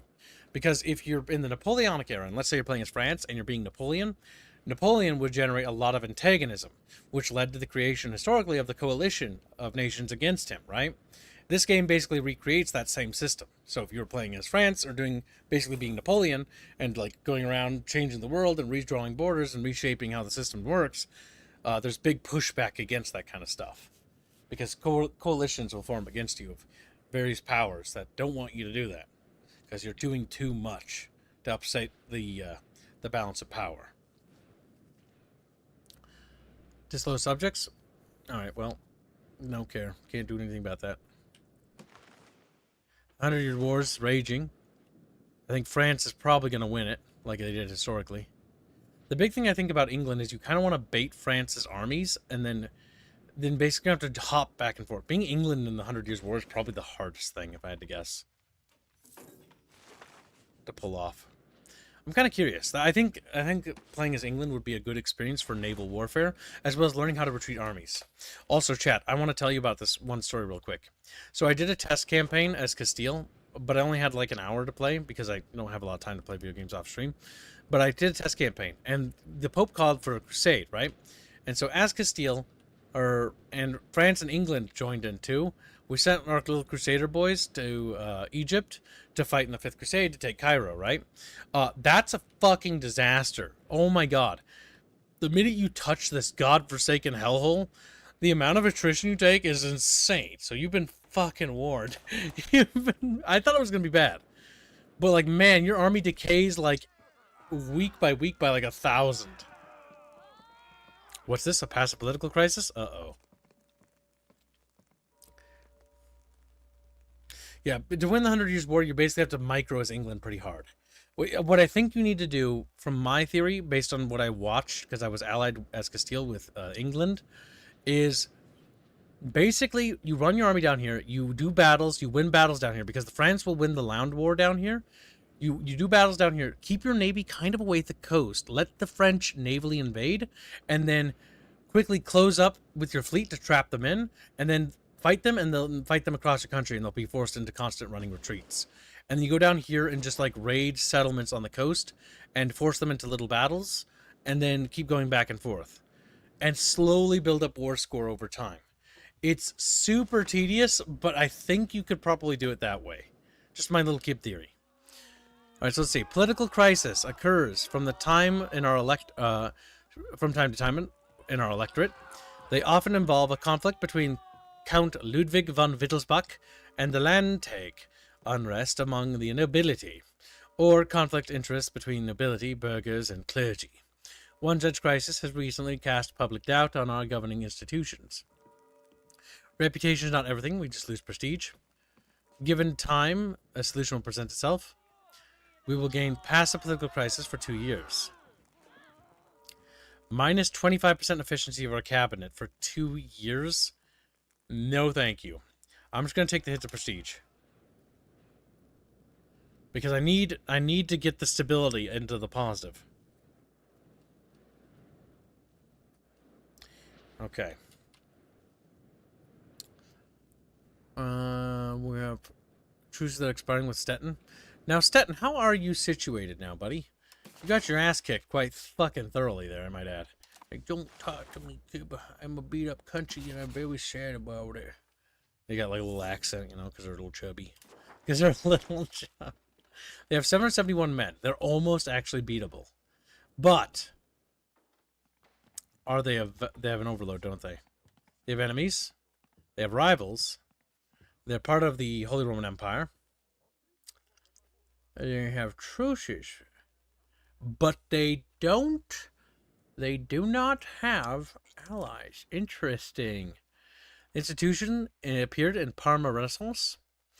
Starting now in the 14th century, the wealthy and powerful in the Italian city-states have been patronizing the arts and scholars willing to explore the old Roman and Greek societies of their forefathers. As a cultural movement, the Renaissance already encompasses most of the region and has had a profound impact on literature, art, philosophy, and music. Humanist scholars are also analyzing the society in which they live, comparing it to the ideals of classical philosophers. Renaissance humanism has grown into a more mature movement, ready to permeate all aspects of society.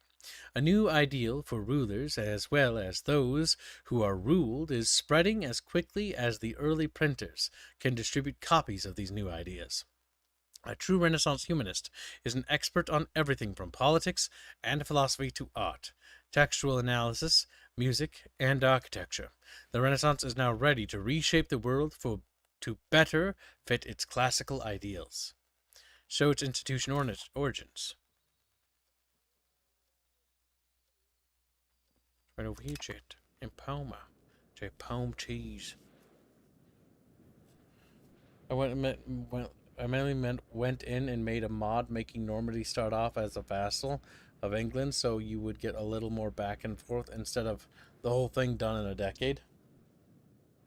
Oh, you made a mod? Cool. Why'd you do that? Is it because I was tired of being beat up? Because I was tired of... It's a fair reason.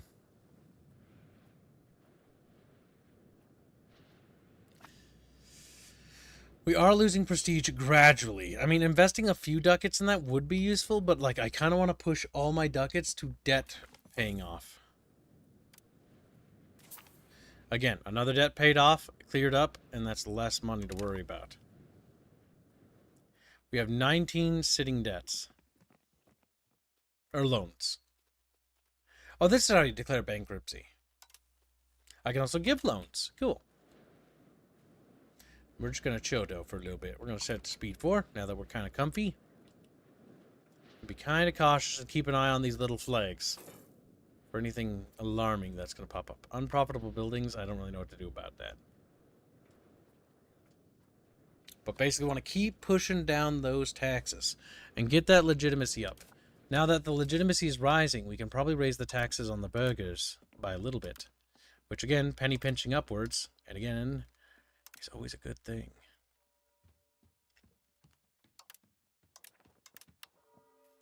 That allowed us to point at 1.35. Very good. I'm not playing as England, just like seeing them fight? Yeah. No, I definitely get that. Honestly, I kind of don't like looking at that right now. I think it's easier for me to look at this. Classic Scholatism, institution growth. Maximum RGI and size in rural. What's that mean? This impacts the maximum size of RGO rural location. Oh, pause. There we go. Scholarly treatise. Revoke privilege cost -5. Universal Christianity. Monthly diplomats +5. Diplomatic capacity +20%.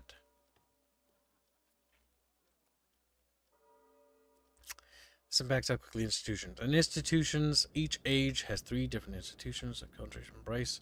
Unlock new ideas. I mean, institution growth sounds like a good investment long term. And revoking privileges of the estates would probably be a good one to have as well. Yes, I think so, Chad. Like, you think so, but you don't really know so. I don't. I don't know so. I don't know nothing, Chad. I'm a little kid living my little kid life. Possible rivals. Oh, I can declare rivals. I didn't even know how. That's how we do it. I now declared a rival on Stettin. Yay, I did it. I have no idea what that does, by the way. But I have it. Stability is almost out of there. Resolution proposed. Alstedt have proposed that the Alstetter-Brandenburgian Union enact a policy for a union foundation. Votes must now be cast. Alstetter-Brandenburg Union policies. How do I cast votes? Union Foundation. Maintain federal status. The law of the Union, which determines its very nature, and if it should follow, centralized or federal future, if it can stand the test of time. Stability investment, plus 0.01%. Okay, I don't think I vote on it, or do I? Because I'm just a little kid. Shaggy. I think it automatically does. Allstedt, 2 members of the union. Interesting. Does this game have does it have missions like EU4? Only in the tutorial. It does not have missions outside of the tutorial. My money. Okay, so when I heard about the DLC policy, this is what I read, by the way. I read that people said, correct me if I'm wrong, by the way, so then I can also be educated, because I don't want to be wrong about this shit, because I'd be annoyed. People told me that the DLC policy going forward for EU5 is basically flavor-based, so there'll be flavor packs. The first one is flavoring Byzantine Empire with adding stuff for them. Pictures, art, music, and maybe like events, and maybe a mission tree, I'm not sure. And that's what that's going to be. But all mechanical things are going to be free updates. So anything that's like a mechanical upgrade or update is going to be that. You're wrong. Is it? What is it, Commissars are? Because that's what I read from several people talking about it. Also, it's not necessarily me wrong. I'm going to actually say it's somebody else. What about Jar? Yeah, because that's what I read. That's what I read what people wrote. It's going to be more mechanical themed and less flavor pack, or more flavor pack focused. And when I looked at the season pass, which let's go look at it together, it reflects this, so I'm not entirely sure. Because when I look at it, let's go together, chatfishies. Come here, hold my little fingies. Okay. And just fucking just waddle behind me. So like right here, this is the season. This is what's everything for next year, pretty much. This is it. The first thing is Fate of the Phoenix. Then it's Across the Pillars, which again is a flavor pack, and the Owl Alliance, a flavor pack. There is no mechanical stuff here. I'm joking. Fuck! This make me scream. So yeah, that's what it looks like. I'm a big fan of this because I really like this. Yeah, Byzantines, Iberia, and Scotland. Because the Auld. So basically it's going to add, like, you know, Scottish stuff. And that's it. But everything else, all the other, like, mechanics and stuff, that's going to be free patches. But these are, like, flavor packs. So the Romans will have flavor, the Spanish are going to have a lot of flavor, and the Scottish are getting a lot of flavor. And that's what they're going to be doing. Which I'm a big fan of, if that's actually true, because that's a better DLC policy. No more locking mechanics behind fucking DLC, because that's lame. So, like, for example, they do a DLC pack on, like, we added a Zulu DLC pack. Well, it's like, I don't really care about the Zulus. Like, if a Total War game came out about Victoria, I would play as the Zulus and take over Britain, because it'd be funny. It'd be a great meme, seeing Zulus, like, surround fucking Benjamin Tower. But you know what I mean, right? Like, it's like you don't have to buy it, right? Or let's say it's like, oh, flavor pack for like the Persian region. Don't care. Not that interested in Persia. Never been my biggest interest. That's not true. The Persian's interesting. It's not my most favorite thing ever. If that makes sense. Like, less so is Arabia. Arabia I have less interest in than Persia. Like, Asia Minor and like the Levant and Egyptus, like of this region, I like this region. This down here, don't care. Just like, for example, North Africa over here, not a big fan. Don't care about this area over here. And so if the flavor packs are like, oh, Iberia or like this, that's interesting. It's like, okay, then I can be like, okay, I want a flavor pack for the nations I'm interested in. And I don't have to buy anything for things. Because one of the biggest problems I had and complaints I have is Hearts of Iron has mechanics behind fucking DLC. Like, so does Stellaris. So Stellaris isn't even like, oh god. It's like you, like Hearts of Iron. You want to engage with the spies, you need the DLC. You want to have like the technology update that makes technology interesting, you need Gata Damarun. Which is like a must DLC in my eyes. Because then you can actually engage with funny and cool technologies. And it feels proper. You know what I mean? Like, I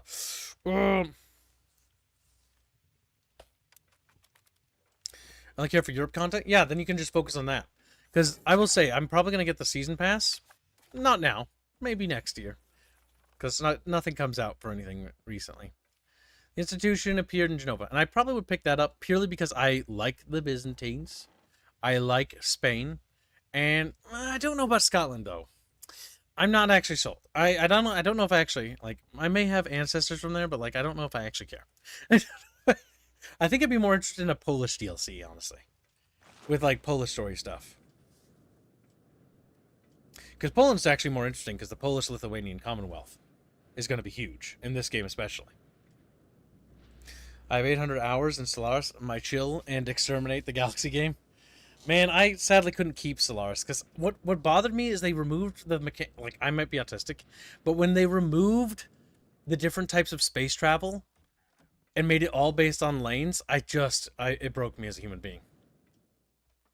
Yeah, no, we do have 2 watch-alongs. It's not time to end stream, though, yet. But I'm a chatfish, kid. I know you're a chatfish. And they just look at me like, bro, I'm just a little fucking guy. I don't even know what's happening.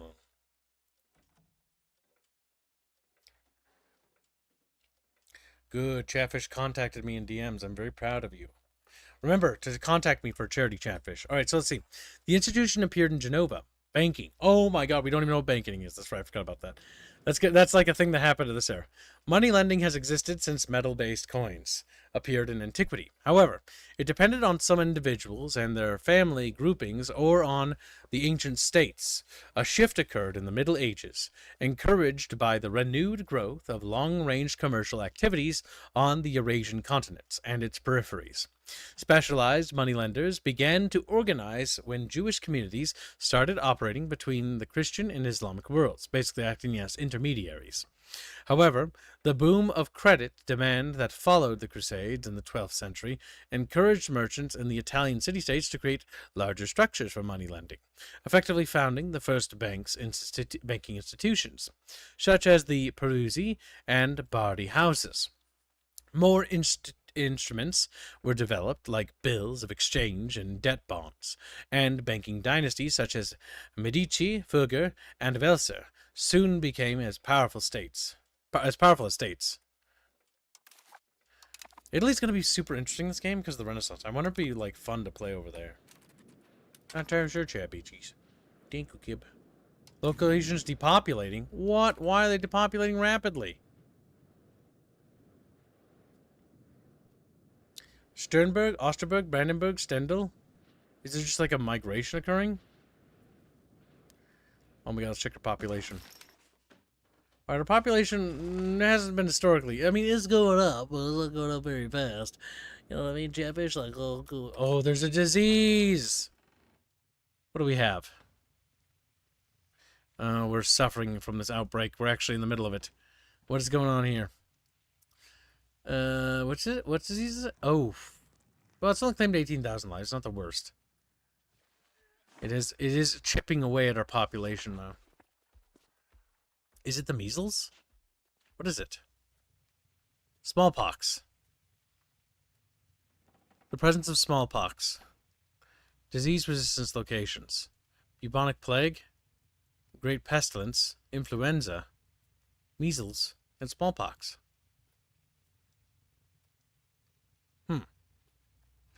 So yeah, smallpox epidemic of 1342. You can see how many people have been affected by it. This disease has killed 18,000 people. Unfortunately, the disease has already hit my country, and there's very little we can do to contain it. So I think we're just going to let it burn out, and then once it burns out, then it's going to be over. So it's just going to dip a little there. Oh, time to pay off some loans. That was a bunch of loans. That was 4 loans paid off. Interest is going down. Income is going up.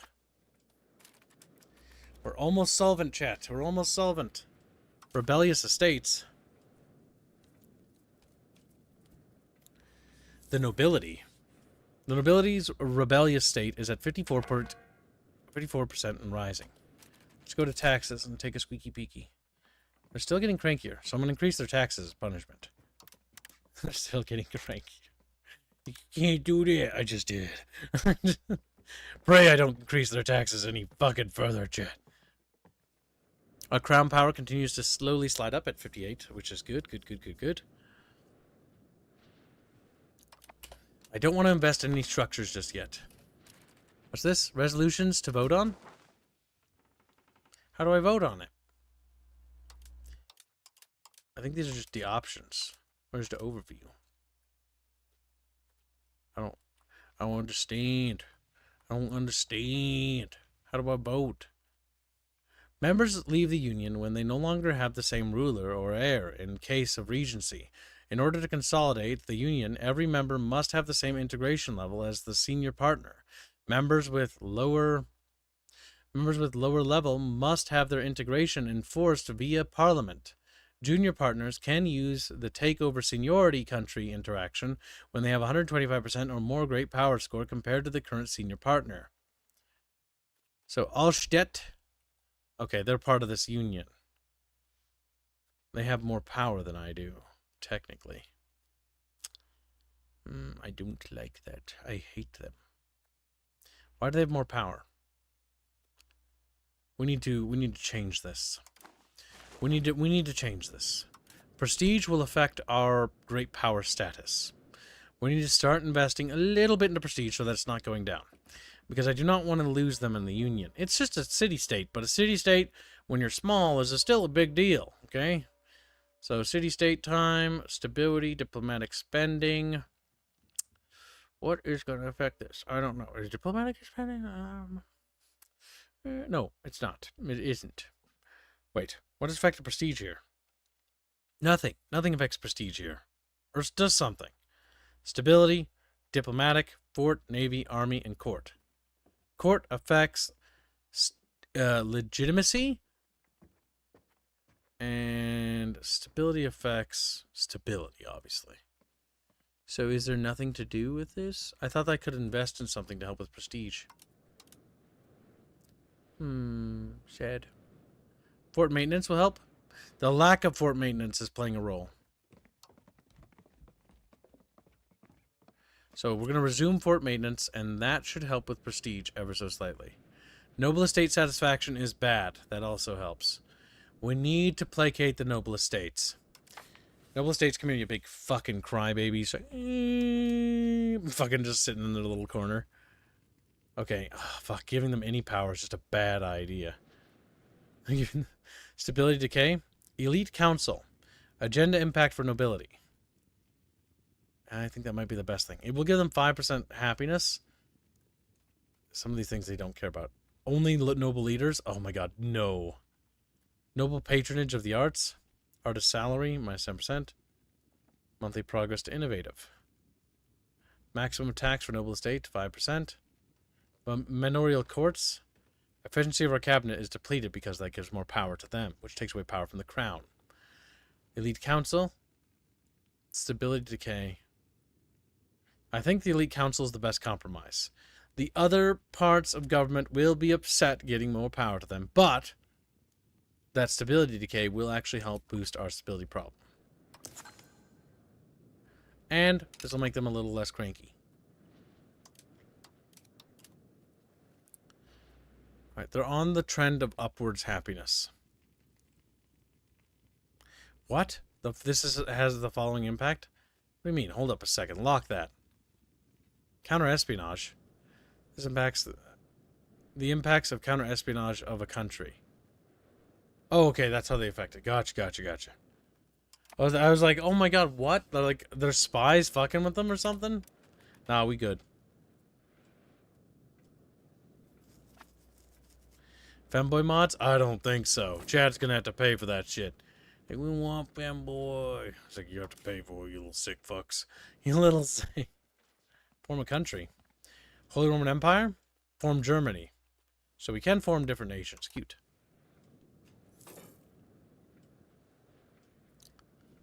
We are slowly crawling out of debt. Again, we need to keep chiseling away at those loans. We got them down to 14 at the moment.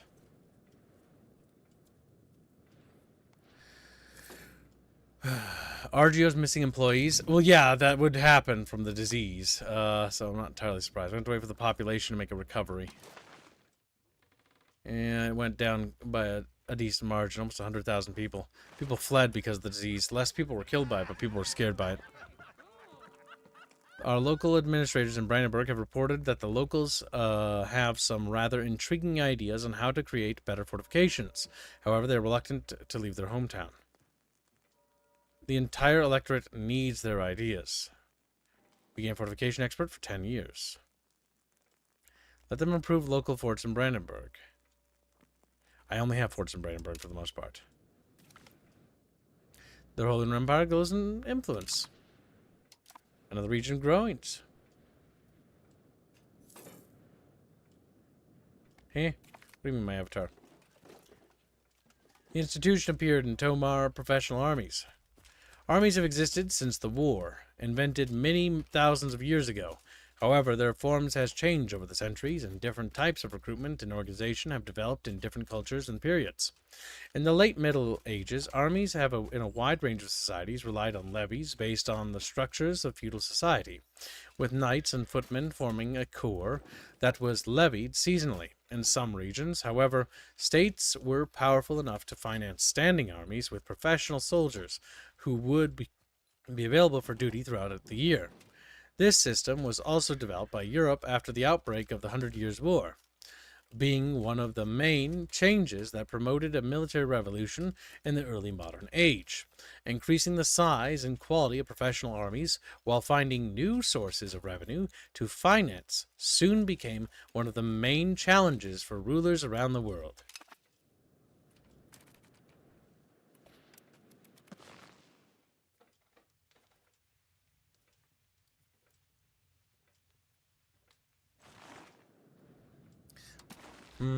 Big dinkies.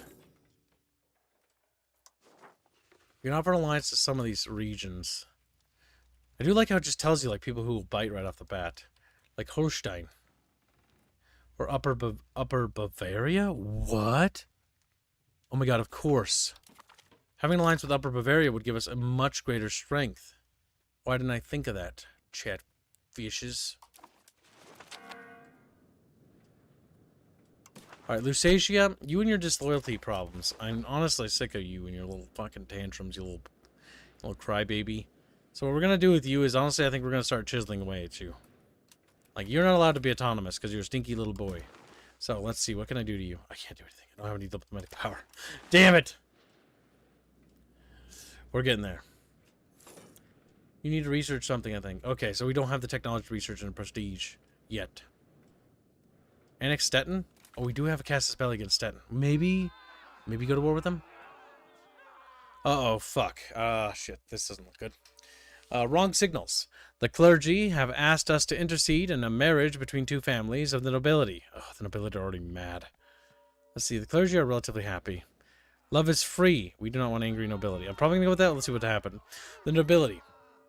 The issue lies in the bride being of a different faith than the one our clergy support.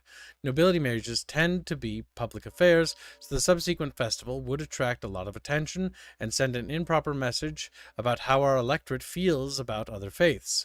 Our religious censorship laws are not meant to intervene in this. Never mind how this would damage our relationship with the nobility. But this is a great opportunity to indebt the clergy to us. The clergy are relatively indebted to me because I've granted them more powers within the government. Love is free. I think we're going to say love is free because, honestly, the nobility we need to win over. The nobility are in the red. They're getting kind of angsty, and they're slowly working their way up to revolting, and that's dangerous. Let's see. Streamwebs, you say? Donation? From a chatfishy? You say chatfishy. Hold on a second. Stream elements. There we go. Open it up. Crazy Templar joins a very generous $20. Thank you very much. Hi, Kibbs. How's EU5 going? Is it worth getting yet? Actually, you know, if you want to pick up one in the early side of things, like, I would say so. Because, it's the best launch. It's better than CK3's launch. It's better than Hearts of Iron 4's launch. It's better than Vicky 3's launch. Vicky 3 had the worst launch next to Imperator Rome. Imperator Rome's launch was so bad it basically killed the game. So it died.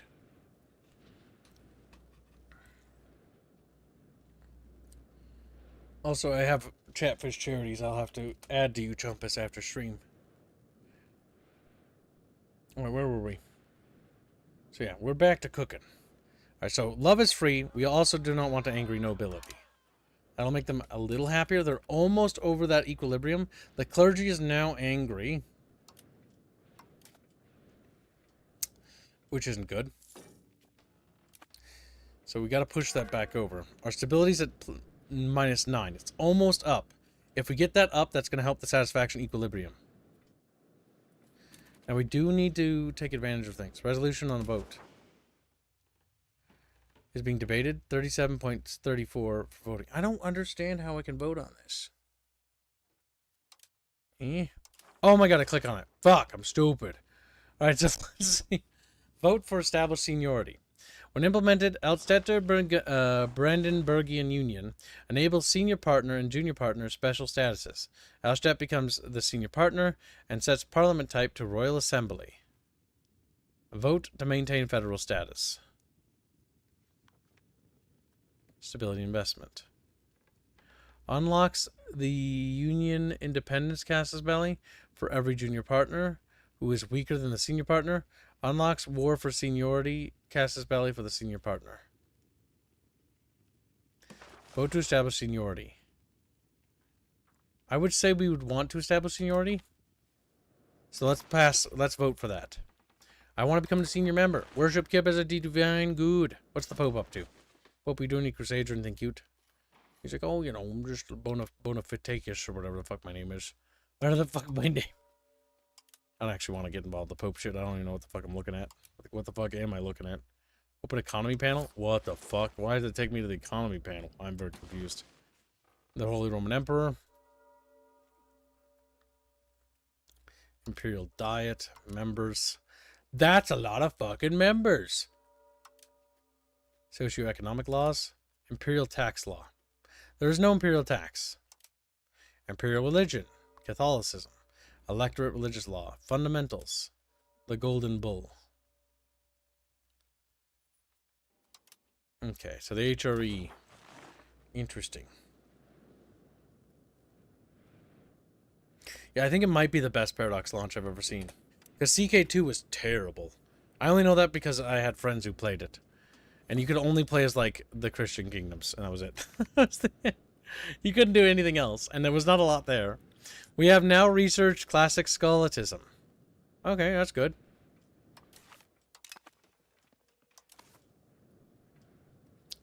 Time to pay off some taxes again. There we go. We're almost under 10 loans. That's very good, chat. Now, Stettin. We have a Casus Belli against them. Let's check the diplomacy and let's check the military strength of Stettin. Stettin, come here, you little shit. He's like, no, don't hurt me. I'm gonna fuck you up, boy. They have 805 manpower. We have approximately 1,030 manpower. We have no ability to raise any professional troops. And we know that Lusatia will not come to our aid.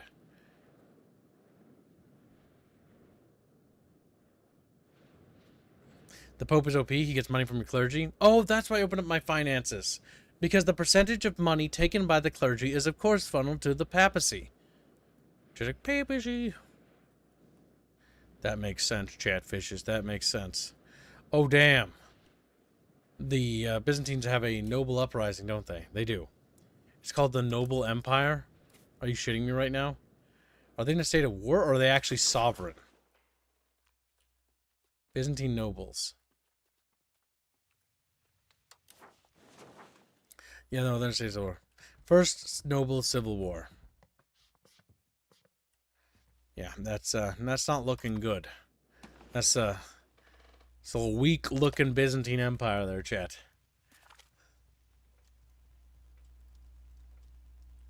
What's this? Alstetter have voted to enact established seniority. This has given the Alstetter-Burgundian Union, the nobility and clergy and burghers, estates of all opponents of the resolution, minus 15% estate satisfaction. Established seniority was enacted. Well, I mean, the minus satisfaction thing wasn't ideal. Wait, hold up. What? Call into the first rebellion against Denmark? Denmark calls us upon them to join them in their war against Estonia? Oh my god. Well, I think the Teutonic Order is getting bigger. I'm not really sure. Estonia up here? Okay. I gotta do it for prestige reasons. I don't really want to go to war, but here we go. Low army maintenance? Alright, time to actually... Oh, what? There's no army maintenance. Alright, fuck it. Raise the boys. I'm an honorable ally. The enemies have 461 manpower. Estonia is so fucked. Chatfish, we are so fucked. If I get excommunicated, I'll be very mad. I'd be very, very mad. We're raising our armies. We'll group up and we'll go beat up the Estonians. They're just sitting over there like, don't hurt me. Don't hurt me. Oh my God. By the time I get there, I feel like the Danish will have defeated them, though. I do have the manpower to take out Stettin. Taking out Stettin and annexing them and getting them into our empire would help out quite a bit. We do have a Casus Belli. I do want to go to war with them really badly. Oh well. Let's group up on Freinvelden. We'll merge our armies. And then once we've merged, we'll prepare our armies for attacking. Kibbs, you can rename cities? You can? How? I know you can rename shit. But I've been so busy like learning everything else. There's a lot of wars that happen inside the Holy Roman Empire. I'm just sitting here watching other like HRE states beat the shit out of each other. Okay. Lothar Hubert. Is he clergy? He's a courtier. He's got very good. So you can see what the stats affect there. So yeah, diplomatic ability affects army morale. So that's actually pretty good. I'm going to put Lothar Hubert. The army's not going to rout. You're in charge of the army, boy. All right, then we want to split in half. No, we don't want to split in half. Balance the units out so that they're balanced. The left, right, and center link.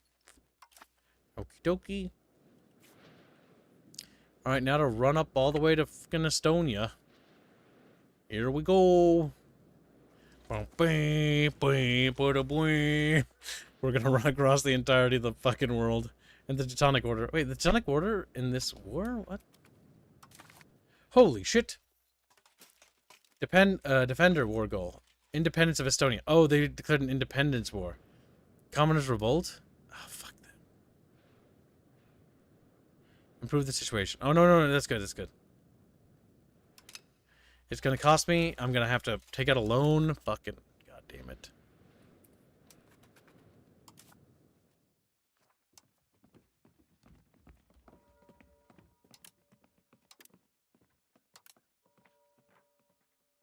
We're gonna lower fort taxes a little bit to penny pinch upwards.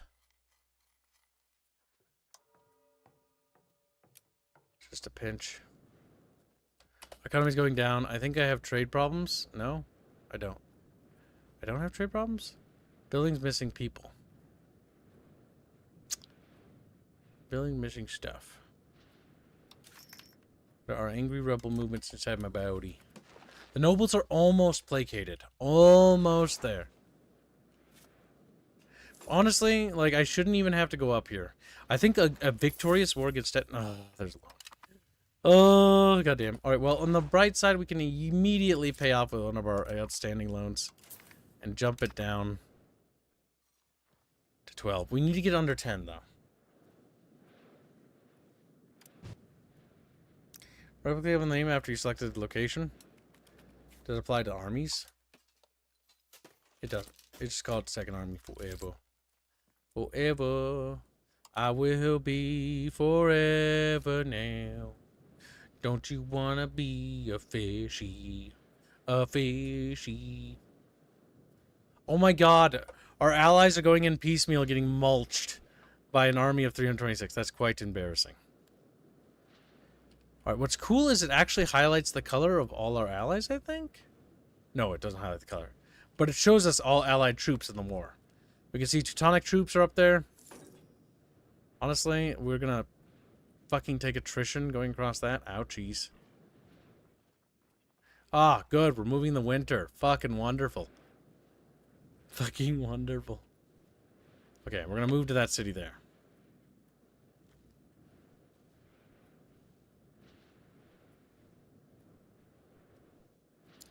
I don't like what that army's doing.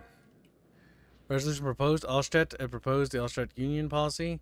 The Union Foundation. The vote must be cast now. Alright, so we gotta open up our union. I do love all the internal politics stuff. It's quite cute. Take over seniority. Don't I have seniority? Or do they have seniority? Allstadt is a senior partner. Oh, that's because they have higher fucking things than me.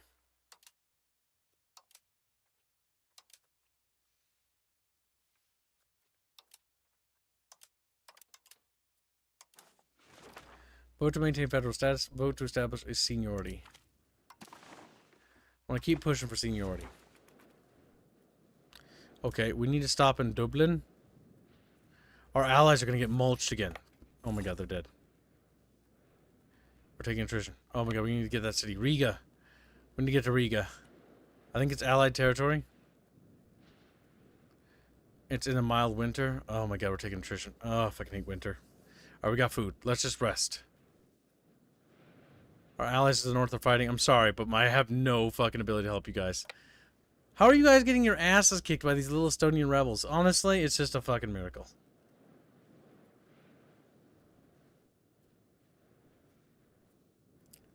Okay, we're going north. To Stropa. Stropa. Alright, they're leaving. Honestly, are my allies even coming? Like, am I by myself? I swear to God. Extend the loan. Or can I repay it? I can repay it. That's nips another loan. Our ducats are going down quite badly. Is it because we're in winter? Petition for redress. Accept the petition. Commerce Game 5. Deny the petition. Some of the local members of the nobility in Osterberg have so upset and mistreated their subjects that a delegation of my back itches. Ouch. Delegation of the commoners has come before Count Ludwig Wadelbach to redress the agreeing to this would be a popular with commoners, but would be seen the nobility. The nobility needs to be placated, sadly. Oh, fuck, that hurts the commoners. But the nobility is no longer threatening to revolt. Or it shouldn't be. Base value, lack of pops needs. Oh my god, the nobilities are big crybabies.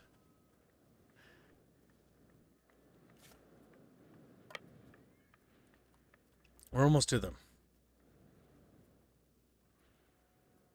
Oh, we're gonna have a battle. It's set to be favorable. Our first battle in this war. Armies made contact.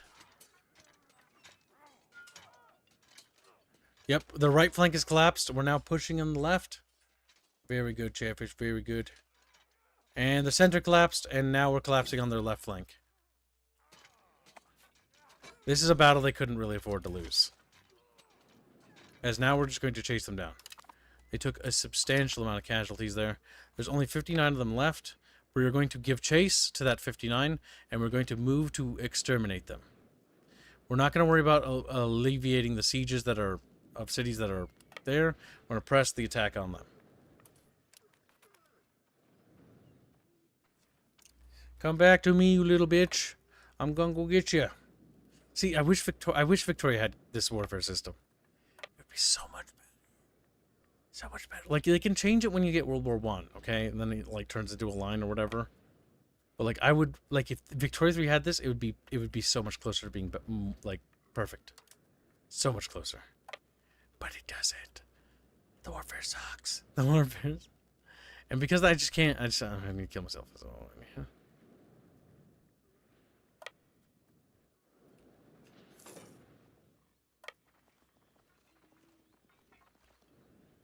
Okay, they're going to that tile there. We're going to move to intercept them.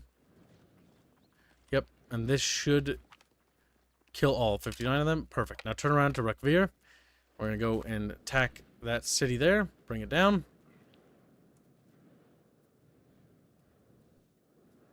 Then we need to go lead Westenstein. Westenstein?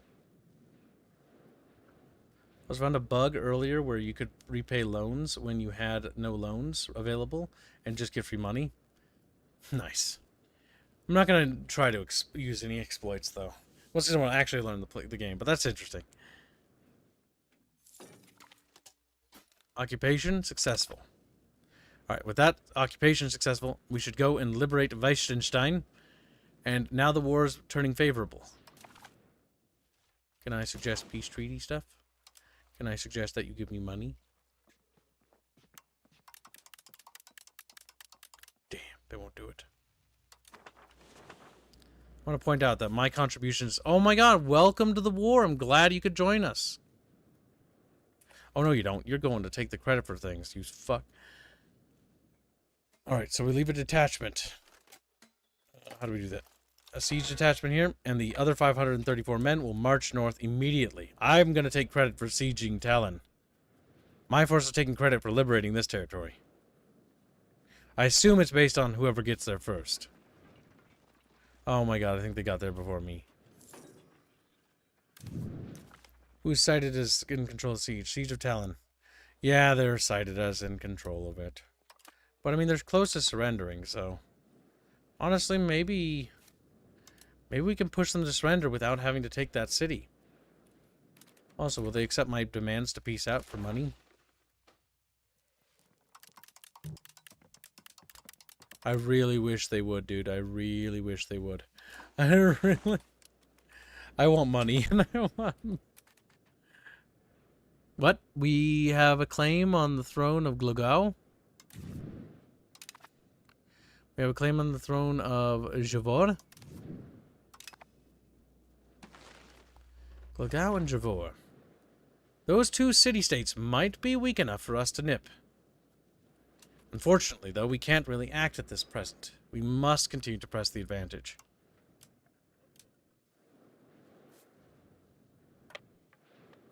Let's go liberate per now. But I think our allies are also doing that, because I misclicked and they're going to beat me there. God damn it. Are they raising troops here? Current constructions? Eh? Oh no, that was a levy raised by allied troops further to the south. Alright, well, we got this under control, I think. It's just a little farm. Check. And just scream in the background. Yeah. I can't get to that. That's water. I have boats. Alright, once this settlement is taken, I'm going to turn my little fishes around. We're going to head south. Yep, they should have the war in the bag. We need to head back to Brandenburg so we can disband and our people can go back and rejuvenate, because I want to jump in on those vacant, those throne claims.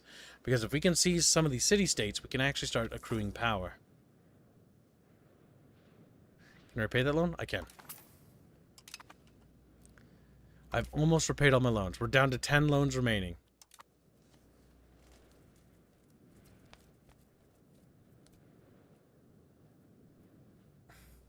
I remember back when I played CK2, I somehow got the entire Spain after a crusade. Didn't even send a big army, just got lucky and was first to reach the target city and siege it. It's about getting there first. As my boys are waddling home, like, we done going on an adventure, kid. We going home. Just like a little Chatfish brigade. What's this? Request food access. Up Bavaria has requested food access from us. Do we wish to get them? Allow them food access? I don't see why not. If allied troops are moving through our territory in the times of war, it can be allowed. After all, it is times of war. And we are in this war together. Having favorable relations with Upper Bavaria, which are quite a powerful ally down in the south, is quite useful. Honestly, if Bavaria could be united with both of its pieces, Bavaria would make quite the powerful internal power. Just like Bohemia is quite chunky. Though I wonder what a campaign as Hungary would be like. Hungary looks like it'd be fun. And Bulgaria and Serbia. The Byzantine Empire looks like it'd be like pain, honestly.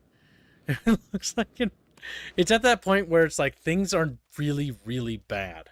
It's not as bad as the 1440 start of EU4, but it's...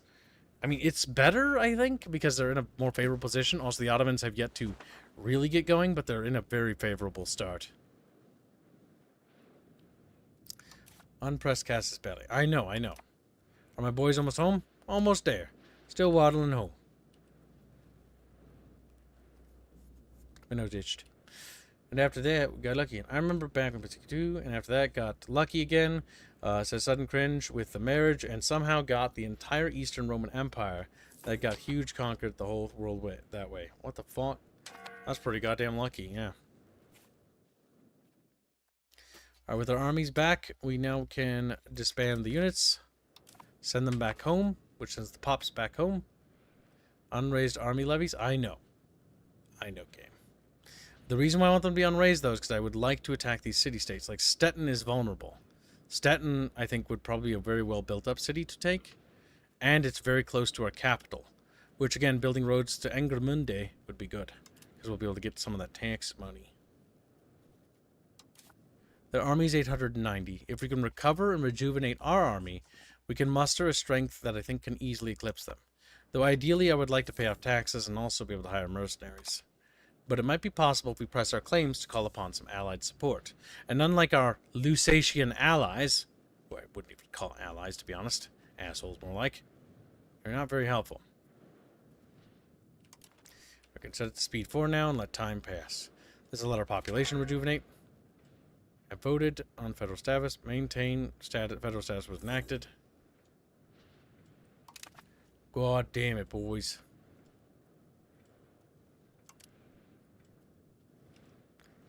Rebels against Denmark should be toast pretty soon.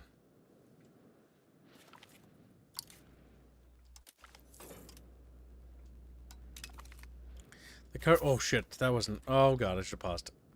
The Cardinals and Curia have come to a conclusion and have now enacted Immensa Attorney Day. Immensa Attorney Day, which gives institution growth. Okay, that's just a good positive for us. Good. Catholicism helping us, chap. Alstead are no longer in our union, as the country has been annexed. Oh, we annexed them. Yay, we did it. I think. Did we? Oh, no, wait. I think they were annexed by somebody else. Oops.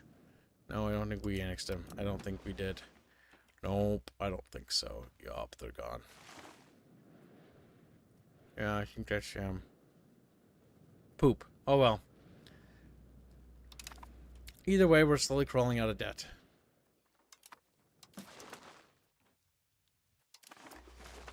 Which is good. Just getting to get these remaining loans paid off. 8 loans remain.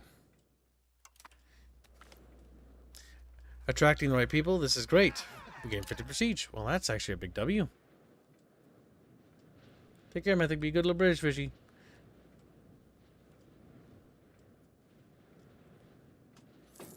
Hopefully your PC's fixed, and I hope it works out, buddy. Have a good little sleepy for you.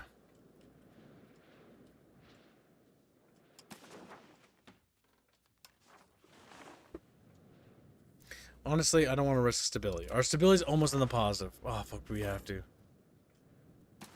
Land tag possible. Like, balance the budget? What will that help? Monthly inflation might decrease. Bank interest. I mean, that'll help. Expand officer list. Increase ties to neighbors. Market regulations. Trade efficiency. Promote members of the clergy. Honestly, balancing the budget sounds like the most promising. It starts off with 13. And now we need to basically win people over. Request additional taxes. Okay, so aristocratic support has the highest support. To get their support, we lose 5 legitimacy. So that's what it costs to do that. And it pushes our society in that direction. But now we have over 50%. Fabricate Casus Belli. Dubious claims in the province. Ask for larger levies. We gain parliament-approved levies for 3 years. Larger levies if we're going to do annexation. Oh, fuck. That didn't do good. That actually... Okay, so that put it down. I thought I could ask for that. Fuck. I wish I could unask for that. Reduce opinion. Oh, no. Lessen levy obligations. Support traditional ideas. Like, if I pinch everything, I don't think this is going to pass. I'm trying to pinch it. Oh my god, the nobility is super mad. I didn't think about that. Oh my god, chat, I made a mistake. I made a mistake. This is a reload one. I was clicking on it because I was just curious to see what the percentage would do, and I got tunnel vision, and I wasn't looking at the estate thing. Okay, so before we reload, like, this is gonna cause a reload because that dropped their support to 0. The nobility are like, they're just gonna go fucking ape. So yeah, okay, so that's what I get for having tunnel vision. We're gonna reload that. Reload that. Okay, reload that. That was pretty goofy. That was pretty goofy.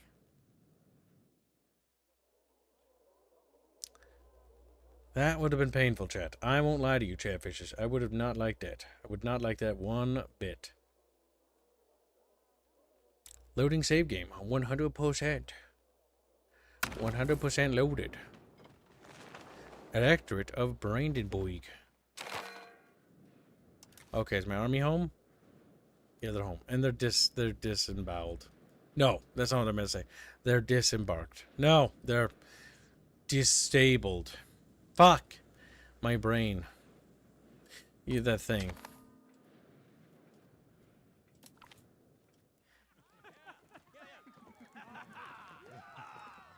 Ah, shit. The Bergers. Oh, the nobility. The Bergers are now super cranky. But the nobility's on board. RNG events. That's just wonderful. Didn't have that event earlier. Well, what can you do? Still, we're going to have to do that parliament bullshit, though, regardless. So if we're going to do the balance the budget thing, now that we know how it works, we're going to push it over the 50% margin. Support additional economy. So that's going to lose us some stability, but now it'll pass. Grant them greater representation. We lose 5 prestige, but we gain 762 ducats. Yes, I'm going to take money. Because again, money's going to be worth it because money's going to pay off loans, and loans disappearing is a net W.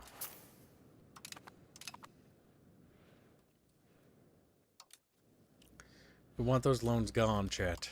We're down to 8 loans. Our interest is only 0.24, which is almost completely gone. We're almost completely solvent. Actually, we're solvent. We're almost completely free of loans. Is it possible to go in the negative prestige? I must be cautious of that. Osterberg changed his stance in debate. Sehr gut.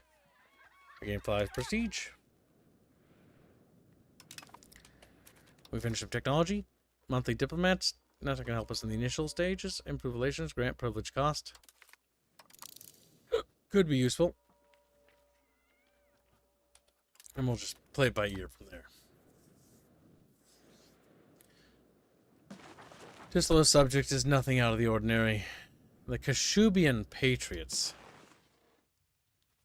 They represent this area over here. This is where the rebels are gaining sentiment. Kashubians. More like traitors to the Empire, as far as I'm concerned.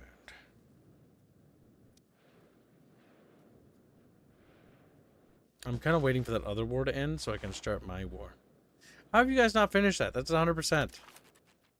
Can I at least peace out? Like, criminy crickets. Can I take some money on the way out? I would love to take some money. Oh my god, yes. This peace offer is enforceable, and refusal will result in the loss of 10 stability for asking for less than half of what we could get. Wait, I'll lose 10 stability?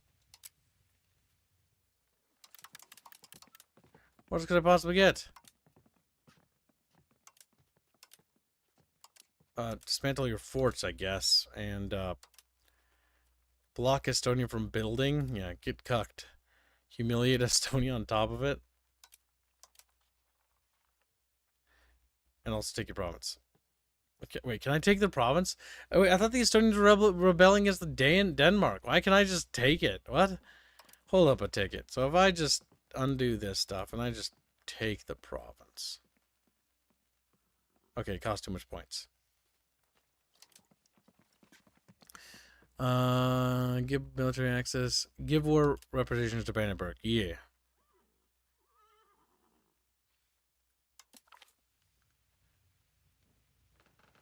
I get reparations, and I get a shit ton of money. And you know what that means? More loans paid off. Woohoo! We're down to 3 loans remaining, chat. Oh my god, we're almost... No more loans. All true Kashubian patriots, attack now. Pipe bomb, airport, patriots. Pipe bomb. Just like, boom. And that was how my chatfish exploded. We lost the thing on them. That's okay. Oh my god, we do not have the manpower to take any of these little fuckers out.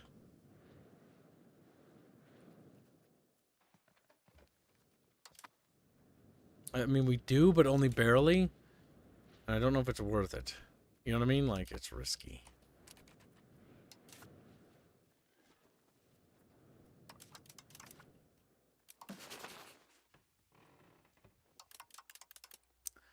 They've got the pretty big army. Jawowie, or whatever it's called. Jawowie. Javor. We could take Javor. It's a bit far away. What's their military strength? 950?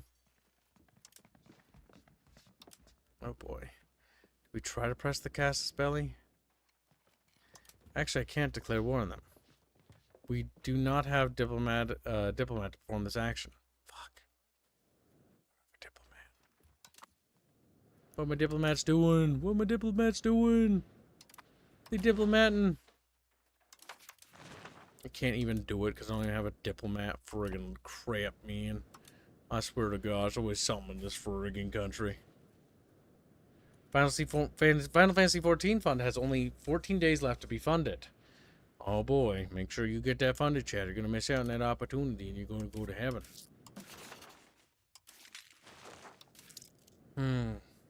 Well, it is 8 p.m. It is time for watch along. So it's time to call it here, Chatfishers. But this was actually a pretty educational experience. I think our Brandenburg campaign is... I'm learning a lot more here. Brandon learning. What we'll save this campaign as. There we go. And we're going to pop over to the Discord. Thank you for helping reach the daily goal, chat. It means a great deal to me. And we will see you in tomorrow's stream. Have a great day for those who don't follow us on the Discord. See you later, Chatfish. And goodbye.